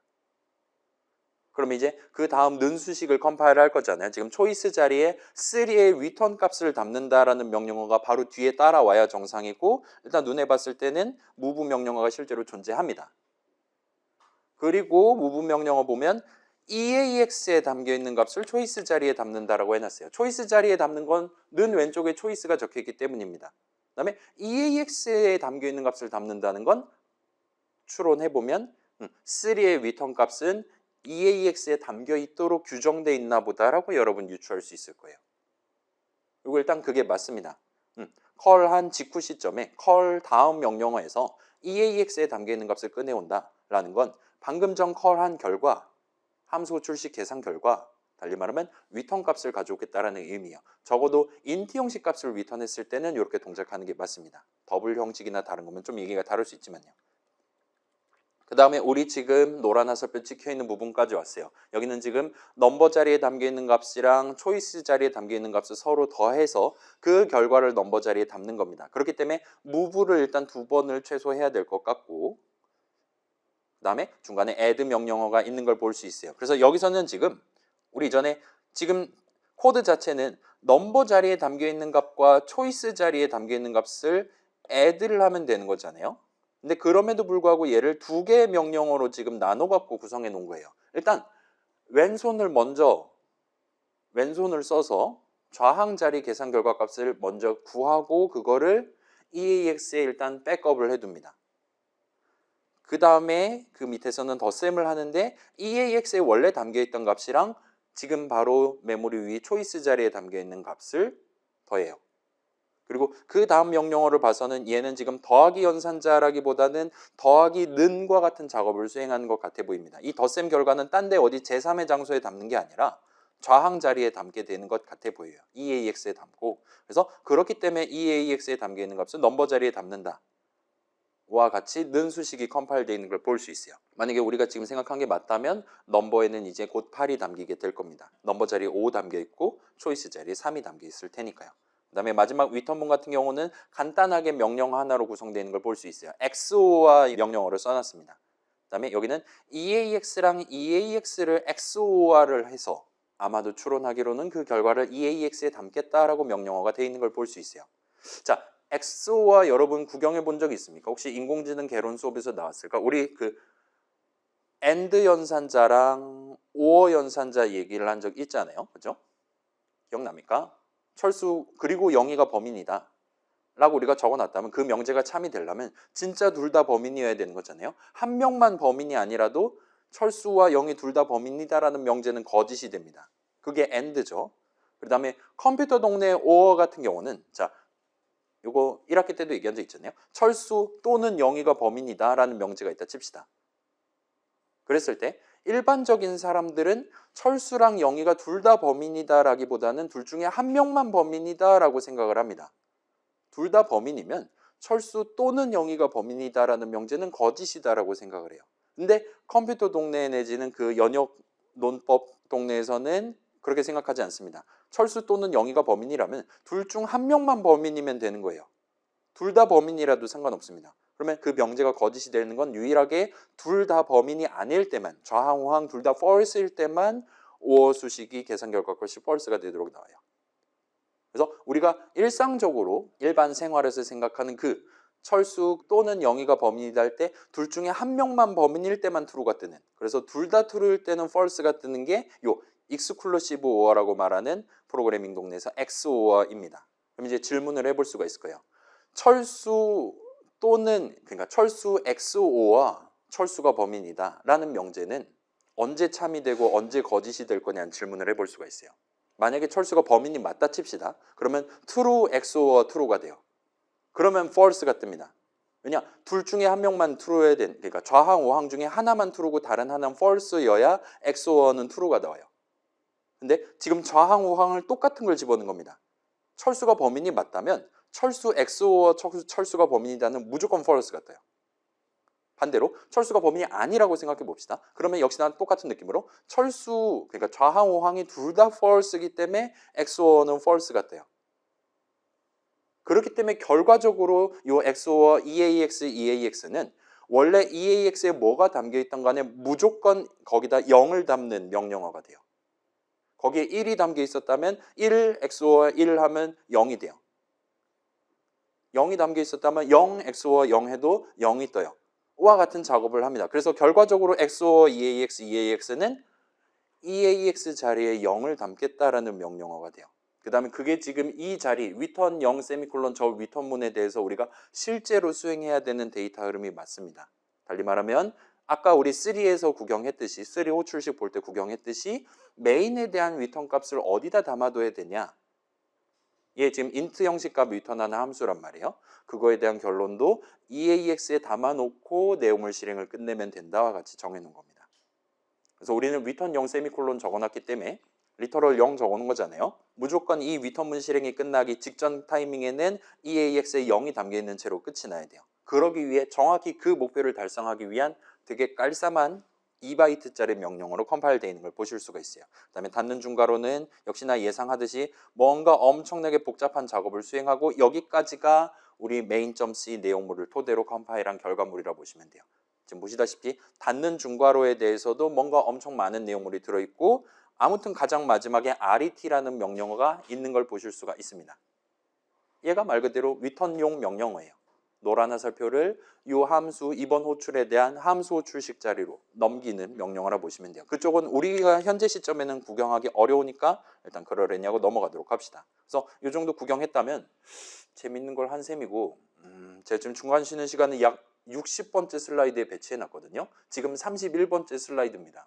일단은 이걸 리뷰하는 부분까지만 하고 쉽시다. 자, 복습을 위한 슬라이드예요. 다시 말씀드릴게요. .c 파일에 우리가 직접 키보드로 적어놓은 수식 문장들, 그러니까 우리가 코드랍시고 적어놓은 애들도 전부 다 런타임에는 숫자가 돼서 존재합니다. 아예 존재하지 않거나 또는 숫자가 돼서 존재해요. 둘 중에 하나입니다. 그리고 뭔가 막 아까 전에 뭐 복잡한 숫자 뭐 적혀 있긴 했는데 우리의 CPU, 인텔 CPU는 이 숫자들의 의미를 정확히 알고 있어요. 지금 내가 노란 화살표 가지고 메모리 위 저 자리 보고 있는데 거기에 예를 들면 이런 느낌의 코드가 적혀 있다. 7D가 적혀 있다. 아, 그럼 얘는 JGE 명령어구나. 그 다음에 이 뒤에 있는 내용까지 포함해서 아, 지금 방금 전 비교 결과가 right가 이겼다면, 우항이 더 크다면, 잠깐만, 우항이 더 작다면이죠. 오름차순이니까요. 아무튼 간에 right가 이겼다면, 그렇다면은 노란 화살표의 위치를 여기로 옮겨야 되는, 그래서 다음번에는 else 부분 내용물 실행을 시작하도록 만들어야 되는구나를 CPU는 정확하게 알고 있습니다. 다른 명령어들에 대해서도 전부 다 마찬가지예요.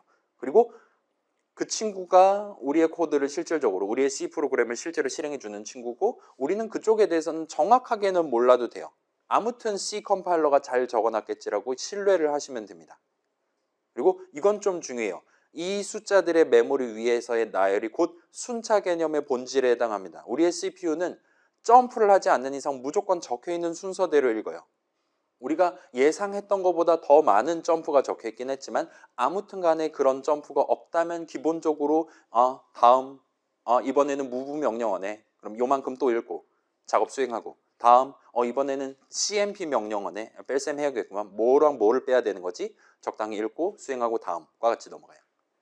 그 다음에 요건 좀 덜 중요할 것 같아요. 방금 봤던 선언에 대해서는 그 어떤 명령어도 컴파일 결과로서 숫자로서 남아있지 않았어요. 그 말은 그 선언들 자체에 대해서 런타임의 CPU가 수행해야 될 작업은 단 하나도 없다는 얘기가 됩니다. 지금은 실제로 없어요.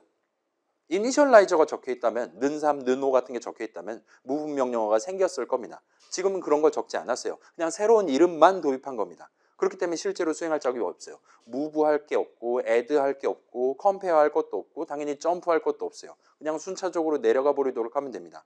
아무것도 안 한 채로요. 그렇기 때문에 그 어떤 명령어도 컴파일 결과로서 만들지 않았다는 걸 확인하실 수가 있습니다. 자, 옛날 C 기준으로 80년대 C 기준으로 선언은 문장이 아니에요. 그렇기 때문에 이래도 상관없습니다. 우리가 선언을 적는 이유는 새로운 이름을 도입하기 위해서지 거기서 어떤 작업을 수행하기 위한 게 아니에요. 분기나 반복을 하기 위해서 적는 것도 아닙니다.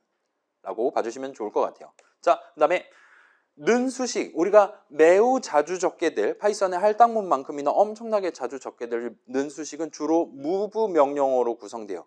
이 move 명령어 자체는 지금 는 수식 하나하나마다 예를 들면 2개, 예를 들면 막 3개, 4개씩 지금 적혀 있었어요. 그래서 는 수식 한 번에 move 명령어 하나로만 돼 있는 건 아닙니다. 예를 들면 지금 넘버는 플러스 넘버 생각해 봅시다. 여기죠. 여기는 는이 하나 적혀 있지만 move 명령어는 2개가 적혀 있어요. 그 다음에 우리가 방금 전에 놓은 바로는 얘는 지금 넘버 자리에 담겨 있는 값을 EAX에 담겠다 하니까 의미 관점에서 여기까지 뭐 포괄한다면 다낭 더하기 연산자까지 컴파일한 결과예요. 다낭 더하기 연산자 자체는 그 어떤 명령어로도 컴파일되지 않았고요. 그래서 여기까지가 첫 번째 move, 그 다음에 거기를 포함한 는 수식이 지금 두 번째 move로서 지금 잡혀있다 보시면 돼요. 방금 전 계산한 결과값, 는 수식 우한 계산 결과값을 EAX에 담겨 있을 텐데 그거를 넘버 자리에 담겠다는 뜻이에요. 그래서 요약하면 지금 move 명령어 그 자체는 수식으로서 적어놓은 이름, 인트 변수 이름들 하나하나에 다 붙어 있는 것 같아요. 메모리 위에 넘버 자리에 있는 걸 들고 와서 EAX 일단 담아놓고 초이스에 담겨 있는 값이랑 add를 하네 뭐네를 얘기를 했었습니다. 그 다음에 부등식, 요 꺽쇠 연산자로 구성해 놓은 수식은 일단 뺄셈을 합니다. CMP 명령어를 써요. 컴퓨터 동네에서는 비교는 기본적으로 뺄셈입니다. 왜냐? 걔네들 전부 다 숫자니까요. 하고 그 전체 이프문 실행 과정에서 다음 명령어를 지정하는 거는 JG라든가 JMP 같은 점프 명령어들로 구성을 하게 돼요. 그래서 JG는 앞 뺄셈의 결과가 0보다 크거나 같다면 노란 화살표 값을 얼마만큼 변경하기 위한 명령어예요. 그 다음에 JMP는 그딴 거 없이 무조건 노란 화살표 위치를 강제로 재지정하는 겁니다. 마치 우리가 드래그 앤 드랍 하듯이 이품은 다음 문장으로 바로 즉시 넘어가도록. 그래서 의미 관점에서 순차적으로 봤을 때 실행해야 될 다음 문장 자리로 노란 화살표를 무조건 이동시키는 명령어예요. 자, JGE 말고도 당연히 JLT, JGT라든가 그런 부등호 우리 생각할 수 있는 그 6가지 경우의 수에 대해서 다 만들어놨습니다. 물론 같다 다르다도 있고요. 그 다음에 그렇다 봐주시면 될 것 같아요. 그 다음에 이 점프 명령어들은 if 부분 조건식 계산한 직후 부분, 그 다음에 if 부분 내용물 실행한 직후 부분에 각각 들어있었어요. 자, 다시 말씀드릴게요. 요 JMP 없으면 안 되는 거죠, 지금. 여러분 요걸 지금 봐주시면 좋을 것 같아요. 여기입니다. 요 JMP입니다. if 부분 내용물로서 마지막 명령어로서 지금 들어있어요. 이게 없다면 기본 대전제인 순차에 따라서 else 부분 내용물 문장을 실행할 겁니다. 명령어를 실행할 거예요. 근데 지금 우리는 그러면 안 돼요. 우리의 목표는 그게 아닙니다. else 부분 내용물은 0번 실행돼야 되는 상황이에요. 그렇기 때문에 무조건 점프를 하도록 돼 있다 보시면 됩니다. 여기서 무조건 점프를 해도 되는 이유는 이 점프 명령어를 지금 실행하고 자빠져 있다. if 부분 내용물을 실행하고 있다라는 것 자체가 이전 비교에서 이전 뺄셈에서 넘버가 음수다라는 게 보장돼 있기 때문인 거예요. 만약에 넘버가 양수였다면 애초에 JMP의 이 부분 자체를 실행하지 않고 JGE에 의해서 이 아래 부분부터 실행을 시작했을 테니까요. 그렇게 봐주시면 될 것 같고, 그래서 그런 것 제외하면, 그러니까 우리가 눈으로 봤던 그 파이썬 수업 시간에 봤던 그 분기에서 예상했었던 그런 가지치기, 그런 스킵 이외에도 명령어 차원까지 가면 여긴 진짜로 순차가 완전 대전제이기 때문에 추가적인 점프가 지금 들어가 있을 수밖에 없다는 거 여러분 느낄 수 있을 거예요. 자, 우리 노란 화살표 이전 수업에서 구경한 적 있었잖아요. 그때도 노란 화살표 막 이렇게 쭉쭉쭉 내려가다 다시 역행해서 올라가고, 그러다가 예를 들면 적절한 타이밍에 while문 첫 줄에서 while문 다음 문장으로 점프를 한다는 거 할 수도 있겠죠. 그런 식으로 얘가 얼마든지 순간 이동할 수 있어야 되는 거고, 그런 적절한 자리마다 이런 점프 명령어들이 탑재되어 있다 보시면 돼요. 우리가 상상했었던 그 순차 흐름, 분기 흐름, 반복 흐름을 구사할 수 있도록 되어 있다 보시면 됩니다. 자, 그 다음에 EAX라는 친구가 꽤나 자주 등장했어요. 얘에 대한 정식 명칭은 register라고 부릅니다. 그리고 얘는 register는 뭐 값을 담을 수 있는 공간인 건 맞아요. 근데 얘는 메모리 위에 있는 게 아닙니다. CPU가 본인이 사용할 값을 담아둘 수 있는, 임시로 담아둘 수 있는 마련되어 있는 자리예요. CPU 칩 자체에 내장되어 있습니다. 자, 여러분 당연스럽겠지만 우리 데스크탑이나 노트북 기준으로 메모리 자체는 CPU 바깥에 있는 거예요. 아예 별도의 칩입니다. 여러분 원한다면 인터넷에서 램, 그러니까 메모리 지금 8기가 꽂혀 있는데 16기가 새로 택배로 받아가지고 컴퓨터 본체 까가지고 8기가 뽑아버리고 칩을 16기가를 거기다 꽂으면 잘 동작할 거예요. 아예 별도의 부품입니다. 반면 레지스터는 지금 CPU 엄청 복잡하게 생긴 칩 안에 EAX라는 이름으로 우리가 특정할 수 있는 4바이트만큼의 공간이 독립적으로 마련되어 있다 보시면 돼요. 메모리 위가 아닙니다. 아무튼 우리가 보고 있는 인텔 CPU용 명령어들은 보통은 한 손에는 레지스터, 그 다음에 다른 손에는 레지스터를 또 쥐거나, 아니면 예를 들면 넘버 자리와 같은 위치 값을 쥐거나, 아니면 숫자 5 같은 05000000과 같은 상수 값을 쥐고 작업을 수행하도록 구성되어 있어요. 그래서 양손에 위치 값을 쥐는 것도 가능은 합니다. 근데 일단은 윈도우용 C 컴파일러는 그 작업은 보통은 안 해요. 그렇게 하면 오히려 더 느리기 때문입니다. 일단 넘버 자리 먼저 뒤져갖고 EX에 백업해 두고, 그 다음에 초이스에 있는 거 들고 와서 EAX 값이랑 더해서 다시 EAX에 담고, 와 같은 식으로 이 덧셈식 넘버 더하기 초이스를 컴파일하도록 일반적으로는 구성해요.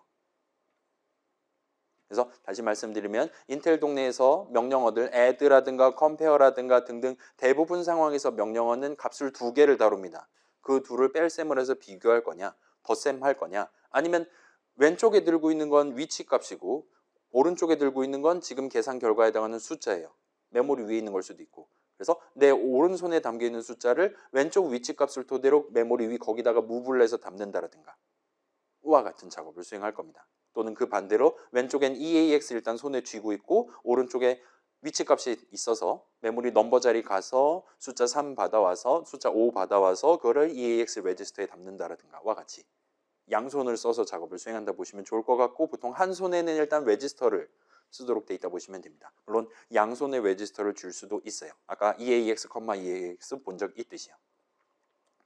자, 그 다음에 이 부분이 이제 우리 지금 정의로 넘어가려고 준비하는 과정의 핵심일 것 같아요. 자, 이 수식 넘버는 5의 경우 아예 명령 안에 05000000이 그대로 적혀 있었어요.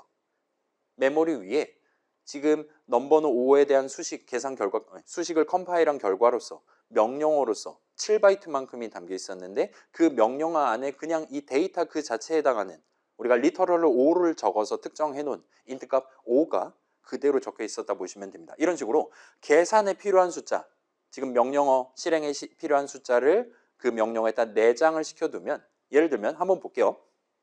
자, 만약에 5라는 숫자값, 지금 엄청 중요한 숫자잖아요. 이 수식 계산함에 있어서 저 5라는 숫자를 명령어에 내장을 시켜놓지 않는다라는 건 아무튼 메모리 위에 존재해야 되는 거기 때문에 메모리 다른 어딘가에 미리 저장을 해둬야 돼요.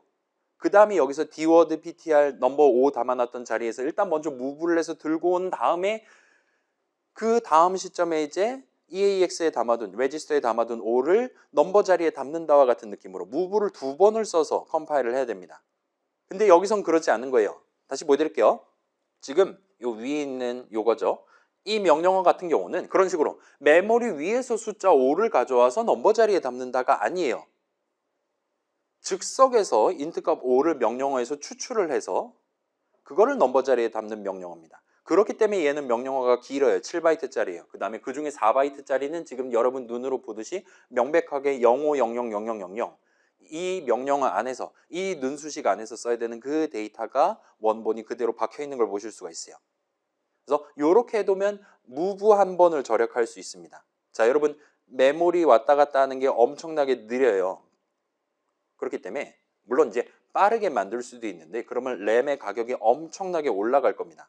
그러니까 항상 내가 즉시 뭔가 응답을 할 수 있도록 장치를 만든다라는 건 그걸 매번 대기를 하고 있어야 되는 거기 때문에 그만큼 전력 소모라든가 그거에 비한 뭐 부품 같은 것도 더 단단한 걸 써야 될 거고 등등 가격이 올라간다 보시면 됩니다. 그렇기 때문에 절대로 그렇게 만들지 않아요. 달리 말하면 우리가 메모리 넘버 자리에서 값을 가져온다. CPU 입장에서는 약 40에서 50턴을 기다려야 될 수도 있는 거예요. 최악의 경우에는. 물론 그게 SSD면 이제 몇백 턴, 몇천 턴이 되겠지만 일단 메모리 자체도 엄청 느립니다. 반면 레지스터는 그렇지 않아요. 본인 지금 주머니에 이미 달려 있는 겁니다. 허리춤에 있는 거예요. 그렇기 때문에 걔는 즉시 꺼내서 쓸 수 있어요. 그 다음에 여기 같은 경우는 명령어 안에 그 숫자를 그대로 담아뒀다면 지금 뭔가 작업을 수행한다는 건 이미 메모리 위에서 그 명령어를 읽어왔다는 얘기란 말이에요.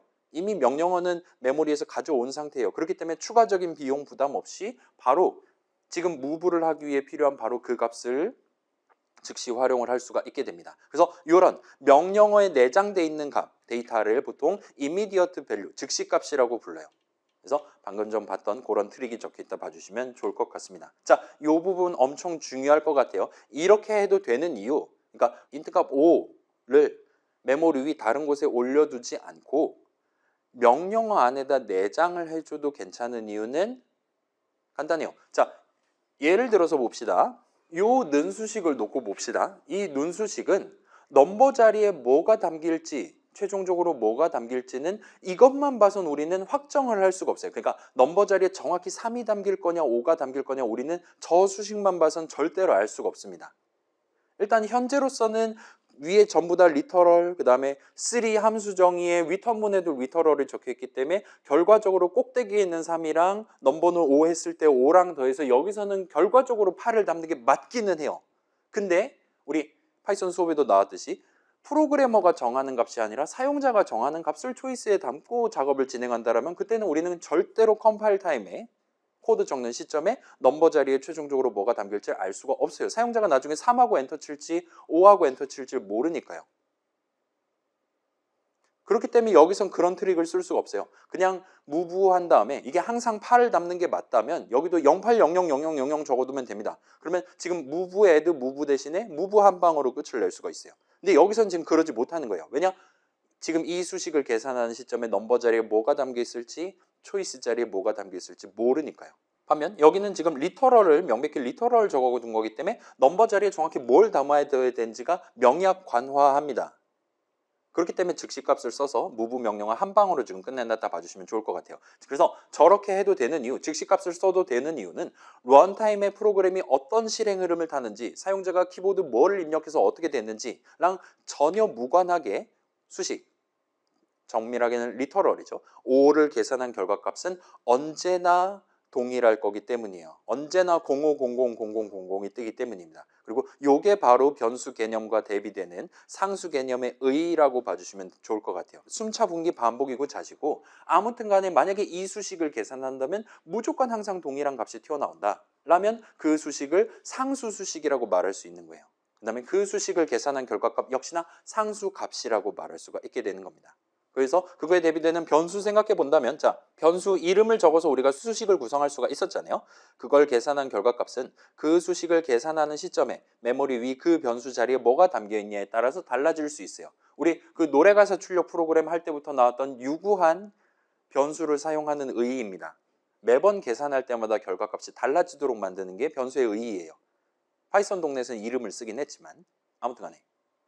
그래서 상수 수식을 적는다라는 건 그걸 계산한 결과값은 런타임에 예를 들면 사용자가 뭘 쳤냐, 아니면 위에 있는 if은 if 부분을 실행했냐, else 부분을 실행했냐, while 몇 번 반복했냐 랑 하등에 상관없이 오로지 그 수식에 적혀있는 그 내용만 보고도 항상 아, 얘는 무조건 인트값 3 나오는 애야, 얘는 무조건 더블값 5.5가 나오는 애야 와 같이 런타임의 동작과 무관하게 동일하다고 얘기를 할 수가 있어요. 그렇기 때문에 심지어 프로그램을 실행하기 이전 시점, 달리 말하면 컴파일 타임에도 그 값을 확정해 놓고 활용을 하는 게 가능하다는 겁니다. 이 수식 자체를 계산하거나 하지 않을 수는 있어요. 이걸 if문 내용물로 적거나 하면 그럴 수 있죠, 충분히. 근데 아무튼 이 수식을 계산하는 상황이 됐다. 이 눈수식 계산하는 상황이 됐다. 그래서 리터럴 O를 계산하는 상황이 됐다라면 그때는 무조건 나는 인트값 05000000을 쓸 수밖에 없는 상황이라는 거예요. 그러니까 상수 개념의 핵심입니다. 그리고 이 상수 개념을 적극적으로 지금 명령어 컴파일 할 때 즉시값으로 밀어넣기도 했고, 요거랑 관련한 다른 얘기들이 이제 6주차에 등장한다 봐주시면 될 것 같아요. 자, 그래서 요거는 간단한 실험인데 요건 저만 한번 해볼게요. 그래서 좀 무슨 얘기를 하고 싶은 거냐, 우리 지금 여전히 노란아서 벽이 깜빡거리는 책으로 지금 2시간을 체류를 하고 있는 거예요. 자, 넘버는 5 자리에 5 대신에 여기다가 계산하면 5가 나오는데 아무튼 덧셈식을 적어놨습니다. 그래서 실질적인 데이터 흐름은 비슷하게 진행될 건데 애들을 한번 추가로 수행해 줬으면 좋겠다라고 우리가 지금 고쳐 적은 셈이에요. 여기서 F10 누르면 우리의 똑똑한 비주얼 스튜디오는 이거를 즉석에서 재컴파일을 해서 다시 부분적인 재컴파일을 해서 우리한테 보여줄 수가 있어요. 그래서 지금 살짝 작업을 수행해서 위에 보시면, 자, 이제는 C 코드가 바뀌었어요.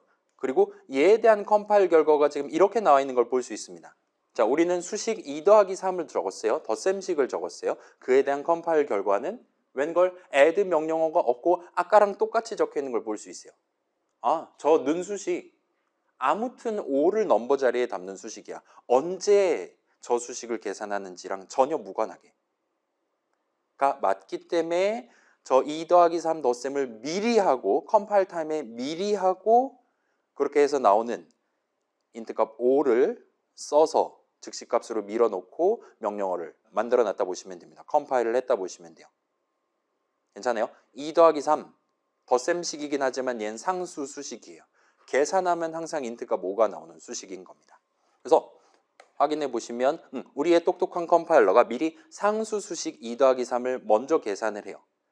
그 다음에 컴파일을 할 때 그거를 숫자로서 .exe 파일에 반영을 해뒀습니다. 디스어셈블리 창으로 봤을 때도 지금 아예 이미 덧셈은 끝난 상태로 우리는 메인 내용물 실행을 시작하는 셈이 되는 거예요.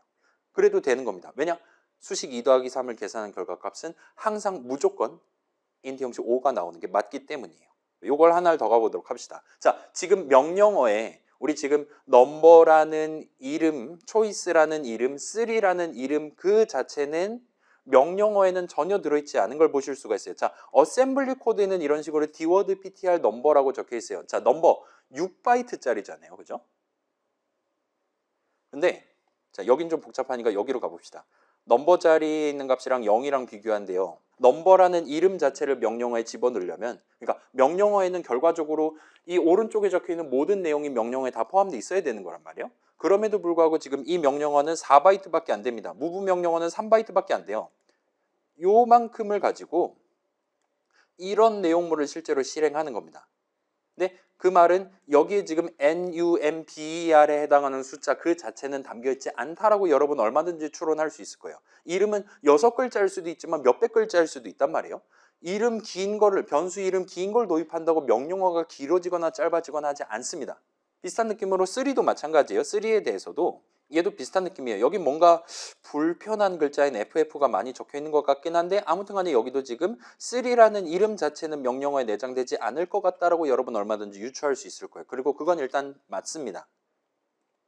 그래서 자, 수식 넘버에 대한 컴파일 결과, 수식 초이스에 대한 계산 컴파일 결과, 3에 대한 컴파일 결과도 역시나 명령 안에 들어 있어야 되는데 그때 이제 우리의 C 컴파일러는 저 이름 알파벳 자체를 소위 ASCII 코드라고 부를 만한 그 자체를 명령어에 내장하는 건 아닌 것 같아요. 그럼에도 불구하고 우리는 지금 목표대로 작업을 수행하고 있습니다. 그 말은 요 이름들 각각에 대해서도 그걸 사용해 놓은 수식으로서 적어둔 부분들에 대해서 컴파일 과정에서 그 이름에 대한 위치 상수값으로 바꿔서 명령어에 탑재를 해놓고 있다 보시면 좋을 것 같아요. 요건 조금 이따 다시 한번 부연해 볼게요. 자, 진짜 위치값, 그러니까 그 우리 지금 x86 기준으로 4바이트만큼의 위치값은 엄청 길기 때문에 걔를 약간 축약해서 CPU만 알아먹을 수 있는 형태로 줄여가지고 밀어넣긴 했습니다. 아무튼 이름 그 자체를 명령어에 밀어넣진 않아요. 대신에 그 이름에 대해서 컴파일러가 미리 마련해 둔 위치 상수값을 대신 써서 컴파일을 수행해 줍니다.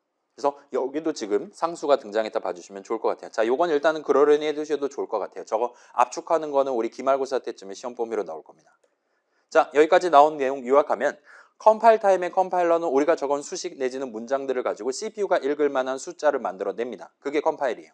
그 다음에 그 과정에서 상수 수식에 대한 계산을 미리 수행해서 컴파일 과정에 활용을 합니다. 수식 2 더하기 3은 명백한 상수 수식이기 때문에 미리 계산해요. 그 다음에 수식 넘버 자체도 결과적으로 넘버에 대한 위치값, 변수 넘버에 대한 위치값, 우리가 넘버에 3을 담는다고 할 때 메모리 위 어디에 3을 담는 거냐가 고정돼 있기 때문에 그 값을 미리 계산을 합니다. 자, 요거 생각해 보시죠. 자, 넘버 자리에 3을 담고 그 다음에 넘버 자리에 담겨 있는 값을 프린트하도록 데이터 흐름을 구성했다 칩시다.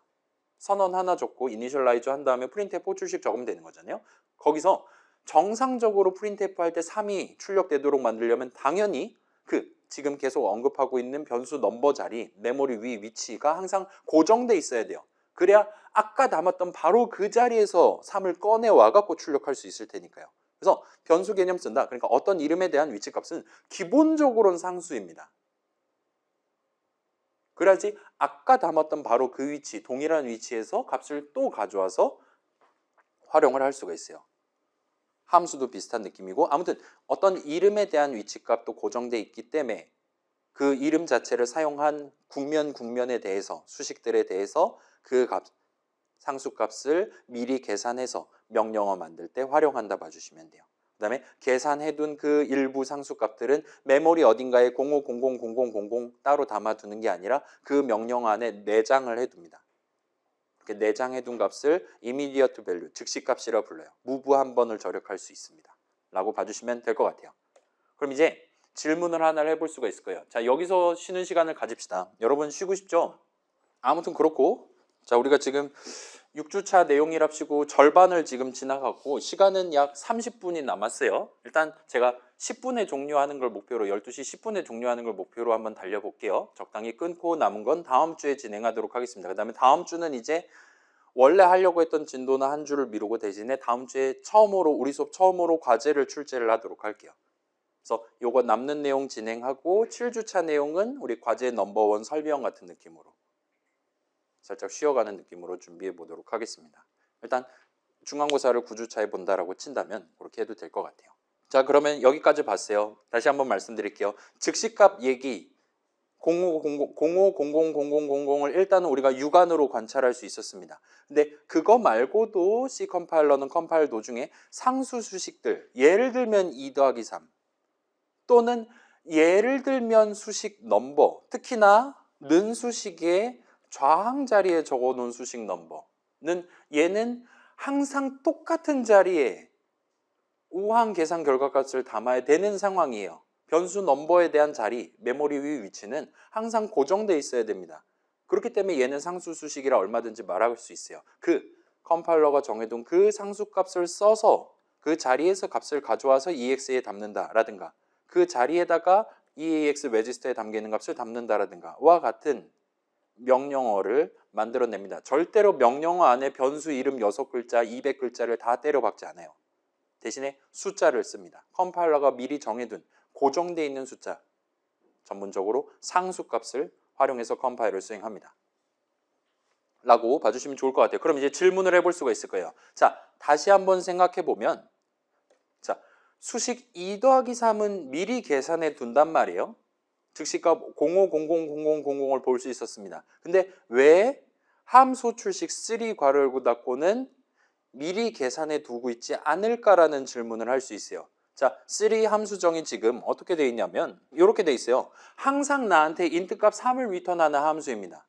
그렇기 때문에 의미 관점에서는 요 초이스는 3 괄호 열고 닫고 대신에 초이스는 3 세미콜론을 해도 완벽하게 똑같이 동작해요.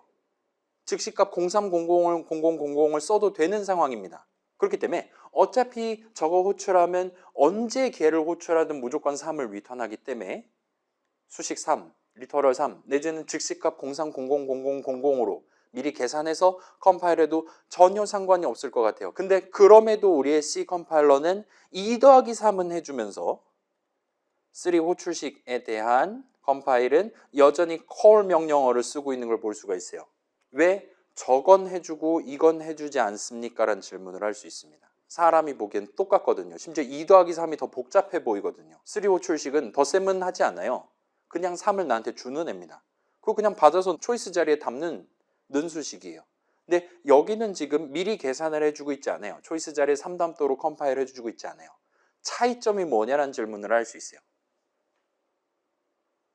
그리고 여기에 대한 정답이 바로 지금 우리가 계속 언급하고 있는 우리의 C 컴파일러가 수식이랑 문장을 완벽하게 다르게 보고 있다는 걸 의미를 해요. C 컴파일러는 수식을 읽고 여기까지는 상수 수식이네. 요 덧셈까지, 요 곱셈까지는 미리 해둬도 상관없겠네 싶으면 미리 해둡니다. 어디까지? 수식 스케일 안에선 해둬요. 모든 수식은 어떤 문장 하나에 포함되어 있어야 된단 말이에요. 따라서 어떤 문장 하나를 컴파일하는 도중에 그 안에 적어둔 조건식 자리에 적혀 있을 수도 있고 등등이죠. 어딘가에 적혀놓은 수식을 컴파일하는 과정에 그게 상수 수식이라면 계산을 미리 수행해 주도록 돼 있어요. 근데 함수는 그렇지 않단 말이에요. 함수 출식은 수식이지만 함수는 기본적으로 문장들 덩어리입니다. 걔는 더 이상 수식 스케일이 아니에요. 함수 정의 중괄호 안에 문장이 하나 적혀 있을 수도 있고 엄청 많이 있을 수도 있어요. 그렇기 때문에 그거에 대해서는 이런 서비스, 상수 수식이니 그런 서비스를 일단 기본적으로는 전혀 해주고 있지 않다 보시면 돼요. 자, 이건 80년대 C 기준입니다. 2000년대 C++는 여기까지도 자동으로 해주기도 해요. 여러분이 코드를 요거 상수 함수다라고 적어두는 게 가능해요. 등등과 같이 생각해 보시면 될 것 같습니다. 아무튼 간에 C 컴파일러는 굳이 문장 덩어리를 미리 실행을 해서 얘 항상 3 리턴하는 거구나. 그래서 3 호출식 대신에 리터럴 3을 바꿔 적고 컴파일 하거나 해주지 않는 거예요. 왜냐? 그쪽은 더 이상 수식 하나 스케일이 아니기 때문입니다. 프로그래머가 굳이 리터럴 3 적어도 되는 바로 이 자리에 함수정의 따로 떼어놓고 리턴문 따로 적어가면서 항상 동일한 값을 얻도록 구성한 거에 뭔가 다른 목적이 있을 것이다. 저 사람은 사람이니까 유기물이니까 뭔가 의도가 있겠지, 뜻이 있겠지, 나중에 코드 고쳐서 적겠지 등등과 같이 생각해버리고 미리 계산을 수행하지 않는다는 거예요. 다시 말씀드릴게요. 컴파일러는 수식을 바라볼 때랑 문장을 바라볼 때 완전히 다른 관점에서 접근합니다. 지금 우린 상수 얘기를 살짝 맛을 봤어요. 상수는 개념입니다. 그죠? 기본적으로는 상수 수식, 그 다음에 걔를 계산해서 항상 똑같이 튀어나올 만한 상수 값이라고 표현할 수 있어요. 달리 말하면 상수는 기본적으로 문장이랑은 1도 상관없는 거예요. 수식과 또는 값과 관련이 있는 친구입니다. 그리고 3 호출식 자체는 수식이지만 그 호출식 계산하는 도중에는 어딘가 딴 데다 미리 함수 정의에 적어둔 문장들의 실행을 수반하는 애예요. 그렇기 때문에 그 함수 호출식을 미리 계산해서, 달리 말하면 그 문장들을 컴파일 타임에 미리 실행해서 항상 3을 리턴하는 애구나 라고 판단하거나 하지 않는다는 겁니다. 그러면 여러분이 이제 컴파일러한테 나 그런 거 나 구분해서 적는 사람 아니야. 네가 알아서 원한다면 최대한 미리 할 수 있는 거 다 해놓고 나한테 컴파일 결과를 보여줬으면 좋겠는데 와 같이 말하는 방법을 한번 살펴보도록 합시다. 자, 여기서 이제 살짝 실습이 나올 것 같아요. 자, 여러분 지금 디버깅 중일 거잖아요. Shift F5를 누르면 디버깅을 중단할 수 있습니다. 또는 빨간색 네모를 누르시면 돼요. 그러면 평소와 같은 화면으로 돌아가게 될 겁니다. 그다음에 코드창 윗부분을 살짝 확인을 해봅시다. 저도 해볼게요. Shift F5 누르고 코드창 윗부분을 보시면, 잠깐만, 제가 지금 카메라를 안 켜고 있었어요. 제 얼굴 안 나와도 되죠. 사실 하등에 쓸모가 없는 거잖아요, 제 얼굴은. 그렇긴 한데 이게 온라인 강의가 아니라 오프라인 수업이다라는 거를 그래도 표현은 해야 될 것 같아서 얼굴을 찍고 있긴 합니다. 아무튼 간에 지금 왼쪽 위에 보시면 우리 아까 전에 X64였던 거 X86으로 고친 거 왼쪽으로 한번 봅시다. 여기 보시면 여기도 비슷하게 컴파일 할 때 이렇게 해줬으면 좋겠다라고 우리가 희망사항을 적는 곳이에요. 디버그라고 적혀있는 부분을 누르시면 우리한테 선택지를 두 가지를 제시하는 걸 볼 수 있습니다. 하나는 디버그, 또 하나는 릴리즈라는 게 숨어 있는 걸 보실 수가 있어요. 얘를 릴리즈로 바꾼 다음에 살짝 뜸을 들였다가 이번에는 F10을 한번 눌러보세요. 그러면 의미 관점에서 메인 함수 정의, 내용물, 첫 번째 명령어, 첫 번째 문장, 보통은 여는 중괄호부터 실행을 시작하겠다라는 뜻이었습니다. 그래서 디버그 부분 클릭한 다음에 릴리즈를 골라주시고 그 다음에 F10 눌러서 디스어셈블리 탭을 한번 구경해 봅시다. 이번에는 F5를 말고 F10을 눌러주세요. 하면 자, 우리 이전까지 F10 누르면 메인, 함수 정의, 여는 중괄호 부분에 노란 화살표가 찍혀 있는 채로 일시정지되어 있는 디버깅 화면을 볼 수 있었어요.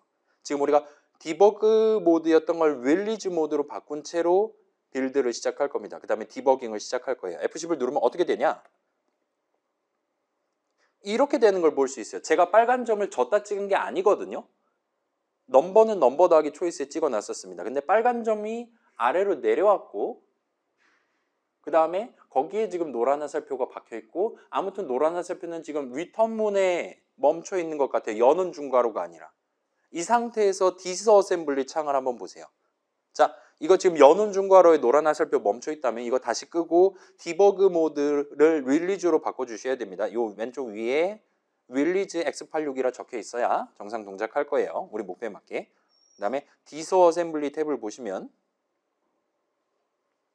진짜로 리턴문에 해당하는 아까 그 슬랭에 해당하는 XOR 명령어가 있고 그 위를 살짝 올라가 보시면 우리가 적은 C 코드는 있는데 그 어떤 명령어도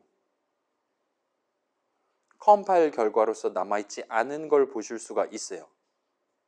위에 있는 거 싹 무시하고 리턴 제로 하나만 남아있는 겁니다. 그 다음에 닫는 중괄호도 조촐하게 RET 명령어 하나로만 돼 있어요. 그래서 방금 전에 봤던 엄청 복잡한 무분이, 애드니 등등이 전부 다 사라진 겁니다. 날아가 버린 걸 볼 수 있어요. 증발했어요. 그래서 일단 이렇게 뜨면 현재 정상입니다. 이 정도로 나오면 정상이에요. 자, 우리 방금 전에 디버그를 릴리즈로 바꾸는 게 목표가 나는 지금 수식 레벨에서 상수 수식만 미리 계산해 주는 게 아니라 항상 똑같은 작업을 수행하는 예를 들면 3 호출식이라든가 3 내용물 실행하면 항상 return 3 세미콜론만 실행하는 거잖아요. 그럼 결과적으로 데이터 흐름 측면에서 나한테 인트값 3이 무조건 날아오는 거잖아요. 그럴 때 3 호출식 대신에 그러니까 문장을 실행하는 코드 대신에 리터럴 3, 즉시값 3을 써서 컴파일 해줬으면 좋겠네. 수식 스케일뿐만 아니라 문장 스케일까지 그 이후 스케일까지 미리 살펴보고 항상 똑같은 작업을 수행해야 된다면 그걸 생략해 줬으면 좋겠네 라는 목표를 의사를 표현하기 위해서 디버그를 릴리즈로 바꾼 다음에 디버깅을 시작한 거예요. 그랬더니 해주긴 했어요. 근데 엄청나게 과격하게 해준 걸 목격하실 수 있습니다. 그래서 자, 사실 이 안에 적혀 있었던 코드는 지금 메인이라는 함수를 생각해 봅시다. 메인이라는 함수를 한 번 호출하든 세 번 호출하든 메모리 위에 좀 더 정밀하게는 메인 함수 영역을 제외한 그 바깥 영역에 그 어떤 영향도 주지 않아요. 예를 들면 스캔F로 사용자로부터 데이터를 프로그램 밖에서 가져온다든가 프린트F 호출해서 프로그램 밖으로 내보낸다거나 하는 데이터 흐름이 전혀 없습니다. 이 코드는. 그 샵 인클루드인가 뭔가도 여기는 안 적혀 있어요. 그래서 우리의 무자비한 C 컴파일러의 눈에는 지금 뭔가 선언 적고 막 절대값 구하고 자빠져 있는데 이거 어차피 안 구해도 상관없는 거잖아. 어차피 사용자 눈엔 안 보일 거예요. 뒤에서 지들끼리 깨작거리다 끝나는 겁니다. 그걸 리턴한다거나 하지도 않아요. 따라서 메인 중괄호 바깥 입장에서는 이걸 하나마나 전혀 상관이 없는 거예요. 그렇기 때문에 마지막 리턴문을 제외한 나머지가 싹 다 증발했다 보시면 돼요. 그래서 메인은 누가 호출하냐? 우리 구경하기로는 C 런타임이 호출한단 말이에요. 그리고 걔는 미리 준비되어 있는 친구입니다. 그리고 우리가 더블 클릭한다거나 F5라든가 컨트롤 F5 누르면 아무튼 C 런타임이 우리의 메인을 한번 호출해줘요. 그래서 걔 입장에서 C 런타임 입장에서 본다면 메인을 호출하든 호출하지 않든 메모리 어딘가에 서로 다른 값이 담기거나 아니면 프로그램 바깥이랑 데이터 흐름을 구성한다거나 그런 작업을 전혀 수행하지 않는 게 맞기 때문에 다른 애들은 다 생략했어요. 다만 리턴문은 얘는 중요해요. 메인 호출식의 계산 결과 값을 정하는 겁니다. 그리고 여기 리턴 제로 세미콜론 한 거는 그게 0이다라고 지정한 거예요. 따라서 요거는 해야 됩니다. 아무튼 메인은 호출을 반드시 해야 되는 게 맞기 때문에. 그리고 그 리턴 값이 항상 0이기 때문에 XOR EAX, EAX라고 컴파일이 돼 있다 보시면 될 것 같아요. 그래서 얘는 일단 인텔 CPU용 컴파일러들은 보편적으로 int 형식 리턴 값을 EAX에 담아 전달하도록 하고 요 XOR 명령어 자체는 그 EAX 자리, 리턴 값 담는 자리에 int 값 0을 담는 명령어로서 쓰고 있다 보시면 될 것 같아요. 그래서 이렇게 굳이 쓰는 이유는 얘 지금 2바이트밖에 안 되고 move 해가지고 00000000 담으면 7바이트가 됩니다. 그거보다 훨씬 더 짧으니까 얘를 쓰고 있다라 봐주시면 좋을 것 같아요. 그래서 얘는 디버그 모드일 때랑 똑같은 느낌으로 돼 있고 심지어 얘는 검색하면 검색 결과가 구글에서 몇십만 건이 나올 정도로 엄청 유명한 명령어니까 여러분 나중에 유식하게 뭐 연합 동아리 같은 데서 얘기하고 싶을 때 이게 무슨 뜻인지 아냐 라고 얘기하면 상대방이 매우 놀란 눈으로 쳐다볼 겁니다. 아마 모를 거예요. 교수님들한테 얘기할 때 써먹으시면 될 겁니다. 그 다음에 맨 밑에 있는 단원 중괄호 저거는 해야겠죠. RET 명령어는 그 코드 실행 흐름을 노란 화살표를 이번 메인 내용물 실행을 야기한 그 함수 출식 적혀있는 자리로 점프시키기 위한 명령어니까 쟤는 있어야 됩니다. 이렇게 데이터 흐름이랑 그러니까 메인을 호출하는 입장에서 필요한 데이터 흐름이랑 코드 흐름에 각각 부합하는 명령어들만 살아남았다 보시면 돼요. 실제로 저것만 하면 됩니다. 메인 호출하는 입장에서는요. 걔는 나한테 항상 0을 주는 함수거든요. 딴 일은 하지 않고요. 라고 봐주시면 될 것 같아요. 자, 그래서 방금 구경했던 거 우리가 디버그에서 릴리즈로 바꾸면서 발동시켰던 게 컴파일러의 최적화 기능입니다. 최적화 기능은 구체적으로 얘기한다면 평소에는 수식 단위로만 관찰을 해요. 상수 수식이면 미리 계산하려고 시도를 합니다. 근데 그러지 않고 문장 단위 내지는 함수 덩어리 단위 내지는 좀 더 나아가서 파일 단위까지 넘보면서 좀 더 멋진 코드를 만들기 위해 노력해주는 그런 기능이라 봐주시면 좋을 것 같아요. 컴파일러한테 이 정도까지 해주셨으면 좋겠네요 라고 여러분이 요청할 수 있는 겁니다. 아무튼 이 더 멋진 코드라 함은 .exe 파일 자체, 프로그램 자체의 크기를 최대한 작게 압축을 하는 게 가능해요. 또는 전반적인 실행 속도, 순차 분기 반복 속도, 따라서 그 중간중간 발생하는 데이터 흐름의 빈도 내지는 속도를 향상시키거나 할 수 있습니다. 방금 전에는 뭐 절대값을 담고 자시고 하는 뻘짓을 다 날려버렸어요. 그래도 상관없거든요. 그래서 불필요한 것들을 배제하는 쪽이 아마도 가장 큰 요인이 효과가 되지 않을까 싶어요. 그래서 가끔은 나 진짜 열심히 적었는데 릴리즈 모드로 하니까 살아있는 게 하나도 없네. 나 이제까지 의미 관점에서 뻘짓을 했다는 얘기잖아. 나 기계한테 지금 심한 말 들었어 라고 여러분이 상심할 수도 있기는 한데 일단은 여러분이 평소에 우리 수식들 내지는 문장들을 건전한 마음가짐으로 적어놨다면 크게 걱정하지 않으셔도 됩니다. 건전하지 않게 그러니까 내가 선언에 입각해서 뭔가 내용을 미리 정해놓고 그거에 입각해서 진행하는 게 아니라 뭔가 요상한 느낌으로 각각의 이름들을 사용한다든가 덧셈 뺄셈을 요상하게 진행한다든가 하면 요 릴리즈 모드로 바꿨을 때 컴파일러가 납득한 거랑 내가 의도한 거랑 달라서 평소랑 다르게 실행될 가능성이 얼마든지 생깁니다. 그래서 일단은 우리 수업에서 다른 수준의 복잡도를 가지고 그런 것들을 여러 개를 연거푸 적으면서 진행하시면 큰 어려움 없이 이 최적화 기능의 도움을 받으실 수 있을 거예요. 그래서 핵심적인 데이터 흐름, 핵심적인 코드 실행 흐름은 아무리 릴리즈 모드로 바꾼다 하더라도 기본적으로는 건드리지 않습니다. 아무튼 메인을 한번 호출해 주는 건 맞아요. 아무튼 최적화랑 관련된 옵션들이 꽤 많기는 해요. 여러분이 세부 설정을 할 수 있습니다. 그렇긴 한데 지금은 일단 그냥 비주얼 스튜디오가 두 가지 모드를 컴파일과 관련한 모드를 제공하고 있다 정도만 봐주시면 적당할 것 같습니다. 그래서 이 정도 해두고 Shift F5 눌러서 디버깅 종료해 주시고 윌리즈는 다시 디버그로 바꾸고 x86은 x64로 그래서 원래 상태로 되돌려서 놔둔 채로 다음 내용 이어서 진행해 봅시다. 저한테는 지금 10분이 남았어요. 자, 여러분 10분 정각이 되면 시계 보다가 10분 정각이 되면 저한테 소리를 질러주세요. 저는 여러분을 다음 수업 띄워서 등교하게 만들고 싶지 않습니다. 따라서 저를 위해서 소리를 질러주세요. 그럼 10분의 끝을 내도록 하겠습니다. 자, 그래서 원래는 여기가 잠시 쉬는 시간이었는데 웬걸 2시간 반을 하고 쉬려고 제가 작정을 했던 거였어요. 그래서 여기까지 꽤나 많은 복선들이 등장하긴 했는데 뭐 그럭저럭 납득하기 어렵진 않았을 겁니다. 자, 지금은 우리는 1학년 수업이잖아요. 요거는 이런 게 있다 정도만 납득을 하고 넘어가셔도 돼요. 얘네들은 다 팩트이기 때문에 지금 구경하나 나중에 구경하나 상관없기 때문에 지금 구경을 한 겁니다. 근데 얘네가 왜 굳이 C 컴파일러를 이렇게 만들었냐, 왜 굳이 인텔 CPU를 이렇게 만들었냐를 완벽히 이해하려면 걔네 이제 3학년 이후로 넘어가야 될 겁니다. 뭐 컴퓨터 구조니 운영체제니 그런 수업들을 들어야 될 거예요. 그건 그때 가서 하기로 하고 일단은 우리 선배분들이 1970년대에 이런 식으로 미리 준비를 해뒀다 정도까지만 납득해두고 넘어가셔도 될 것 같아요. 그 다음에 그 수식이랑 문장, 의도 측면에서의 차이점. 아까 전에 왼쪽 버전, 오른쪽 버전 반갈해가지고 나눠서 구경해 봤잖아요. 그 차이점. 그 다음에 방금 새로 등장한 상수, 영어로는 컨스탄트 정도로 부를 수 있을 것 같아요. 상수 개념, 상수 값 내지는 상수 수식이라는 거. 2 더하기 3, 항상 계산하면 인트값 5가 나오는 수식이에요. 그렇기 때문에 미리 계산을 해둬도 됩니다. C 컴파일러도 심지어 디버그 모드일 때도 미리 해둬요. 상수 수식이니까요. 그 다음에 변수 넘버에 대한 위치는 항상 고정돼 있어야 돼요. 그래야 아까 담았던 바로 그 자리에, 아까 3을 담았던 바로 그 자리에서 그 3을 그대로 꺼내올 수 있을 테니까요. 거기도 상수 개념이 명백히 들어있다는 거 꼭 기억해 주시고, 그 다음에 방금 전에 디스어셈블리 탭 구경해 본 기억 정도. 무브 시도 때도 없이 하는 것 같다. 레지스터라는데 담아놨다 꺼냈다 한다. 그 다음에 필요하다면 add 등등 하고 있고, 순차 분기 반복에서 순차가 대전제라는 거, 그 다음에 분기라는 걸 구현하기 위해서 조건식 계산 부분을 이제 우리 듀얼 했을 때처럼 두 캐릭터 싸우는 것처럼 뺄셈으로 구성해 놓는다.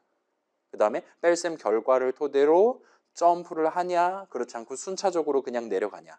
그 다음에 if 부분에 else 부분이 있다면 if 부분 내용을 마지막 명령으로 무조건 점프 하나가 들어가게 된다는 거 정도까지만 여러분 그 정도 살펴봤다는 기억 정도만 가져가시면 됩니다. 그래서 정의 얘기 오늘 일단 운만 띄워놓고 복잡한 얘기는 다음 주에 이어서 해볼게요. 그래서 이제 본격적으로 오늘 제목인 정의, definition에 대해서 소개를 하려고 하고 있습니다. 그래서 빠르게 진행할 수 있을 것 같아요. 정의, C의 정의는 일단 두 가지 의미, 동양인 관점에서 두 가지 의미를 갖는다라고 정리를 따로 해둘 수가 있을 것 같아요. 그래서 두 가지 의미는 이 정도입니다. 일단 첫 번째, 우리가 정의라는 단어를 처음 맛본 게 함수 정의였어요.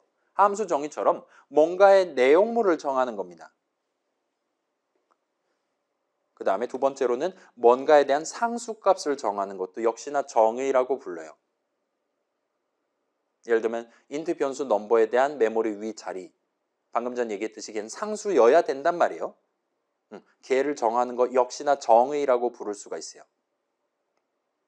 그래서 이 정의를 누가 하냐라고 질문을 할 수가 있습니다. 자, 함수 정의 누가 적죠? C의 함수 정의 문장이 아니긴 합니다. 그렇긴 하지만 함수 정의는 여러분이 직접 적어야 돼요. C 컴파일러도 파이썬 인터프리터랑 똑같이 이름 인사라고만 적어놓는다 해서 인사를 어떻게 하는 건지 알 수 있는 애가 아니에요. 우리가 알려줘야 됩니다. 뭔가 내용물을 정하는 건 온전히 인간이 해야 돼요. 프로그래머가 해야 되는 겁니다. 그래서 얘는 프로그래머가 해요. 그러면 뭔가에 대한 상수값을 정하는 거, 예를 들면 변수 넘버에 대한 위치는 누가 정하냐? 얘는 반대로 파이썬이랑 C 양쪽 통틀어서 절대로 프로그래머한테 일임하지 않아요. 무조건 파이썬 인터프리터 내지는 C 컴파일러가 알아서 해주도록 되어 있습니다. 그래서 뭔가에 대한 상수값을 정하는 건 컴파일 타임에 C 컴파일러가 알아서 정해주도록 돼 있어요. 알아서 정의해주도록 돼 있어요. 함수 정의 적는 건 코드 적는 시점에 프로그래머인 우리가 직접 해야 되는 우리의 책무입니다. 이렇게 두 가지 의미를 갖고 각각 누가 하냐가 완벽히 달라요. 시점도 다릅니다. 오케이? 자, 그래서 우리 지난 수업에서 이런 오류 방금 전에도 본 적 있잖아요. 우리가 선언을 적지 않은 채로 새로운 이름 넘버를 정식으로 도입하지 않은 채로 그 이름을 사용하려고 했을 때 즉시 빨간 줄 그어줄 수 있고, 일단 오류 메시지 자체는 정의돼 있지 않습니다. Not defined라고 떴어요. 의미 관점에서 본다면 얘는 지금 메모리 어딘가에 3을 담겠다라고 는 수식 적고 세미콜론 찍어서 문장을 완성한 겁니다. 그리고 사실 세미콜론 찍기 이전 시점부터 이미 빨간 줄은 그어놨어요. 정밀하게는 자 이건 저만 보여드릴게요. 얼마나 빠르게 빨간 줄을 그어주냐면 여기다 제가 뭐 A, B, C 한번 A, B, C, D, E 5글자를 적어볼게요. 모르는 이름 A, B, C, D, E 하면 지금 툴팁 때문에 가려졌는데 거의 몇 프레임 되지도 않는 시점에 모르는 이름 적고 앉았네 하면서 즉시 빨간 줄을 그어주는 걸 볼 수 있어요. 심지어 예를 들면 조금 축소해서 보여드릴게요. 넘버 6글자잖아요. N, U, M, P, E 우리 글자 다 치는 거 기다리지도 않고 중간중간 바로 빨간 줄을 그어줍니다. 여기 R까지 치면 얘 유효한 수식 되는 거란 말이에요. 그죠? 근데 그 세를 못 참고 그 몇십 분의 1초를 못 참고 아 나 누라는 이름 모르는데 누가 누구세요? 라고 우리한테 빨간 줄 즉시 그어주는 걸 볼 수 있어요. 하면서 우리한테 하는 얘기가 정의돼 있지 않다라고 얘기합니다. 그래서 저 넘버는 3 세미콜론은 항상 메모리 위 동일한 자리에 3을 담는 수식이에요.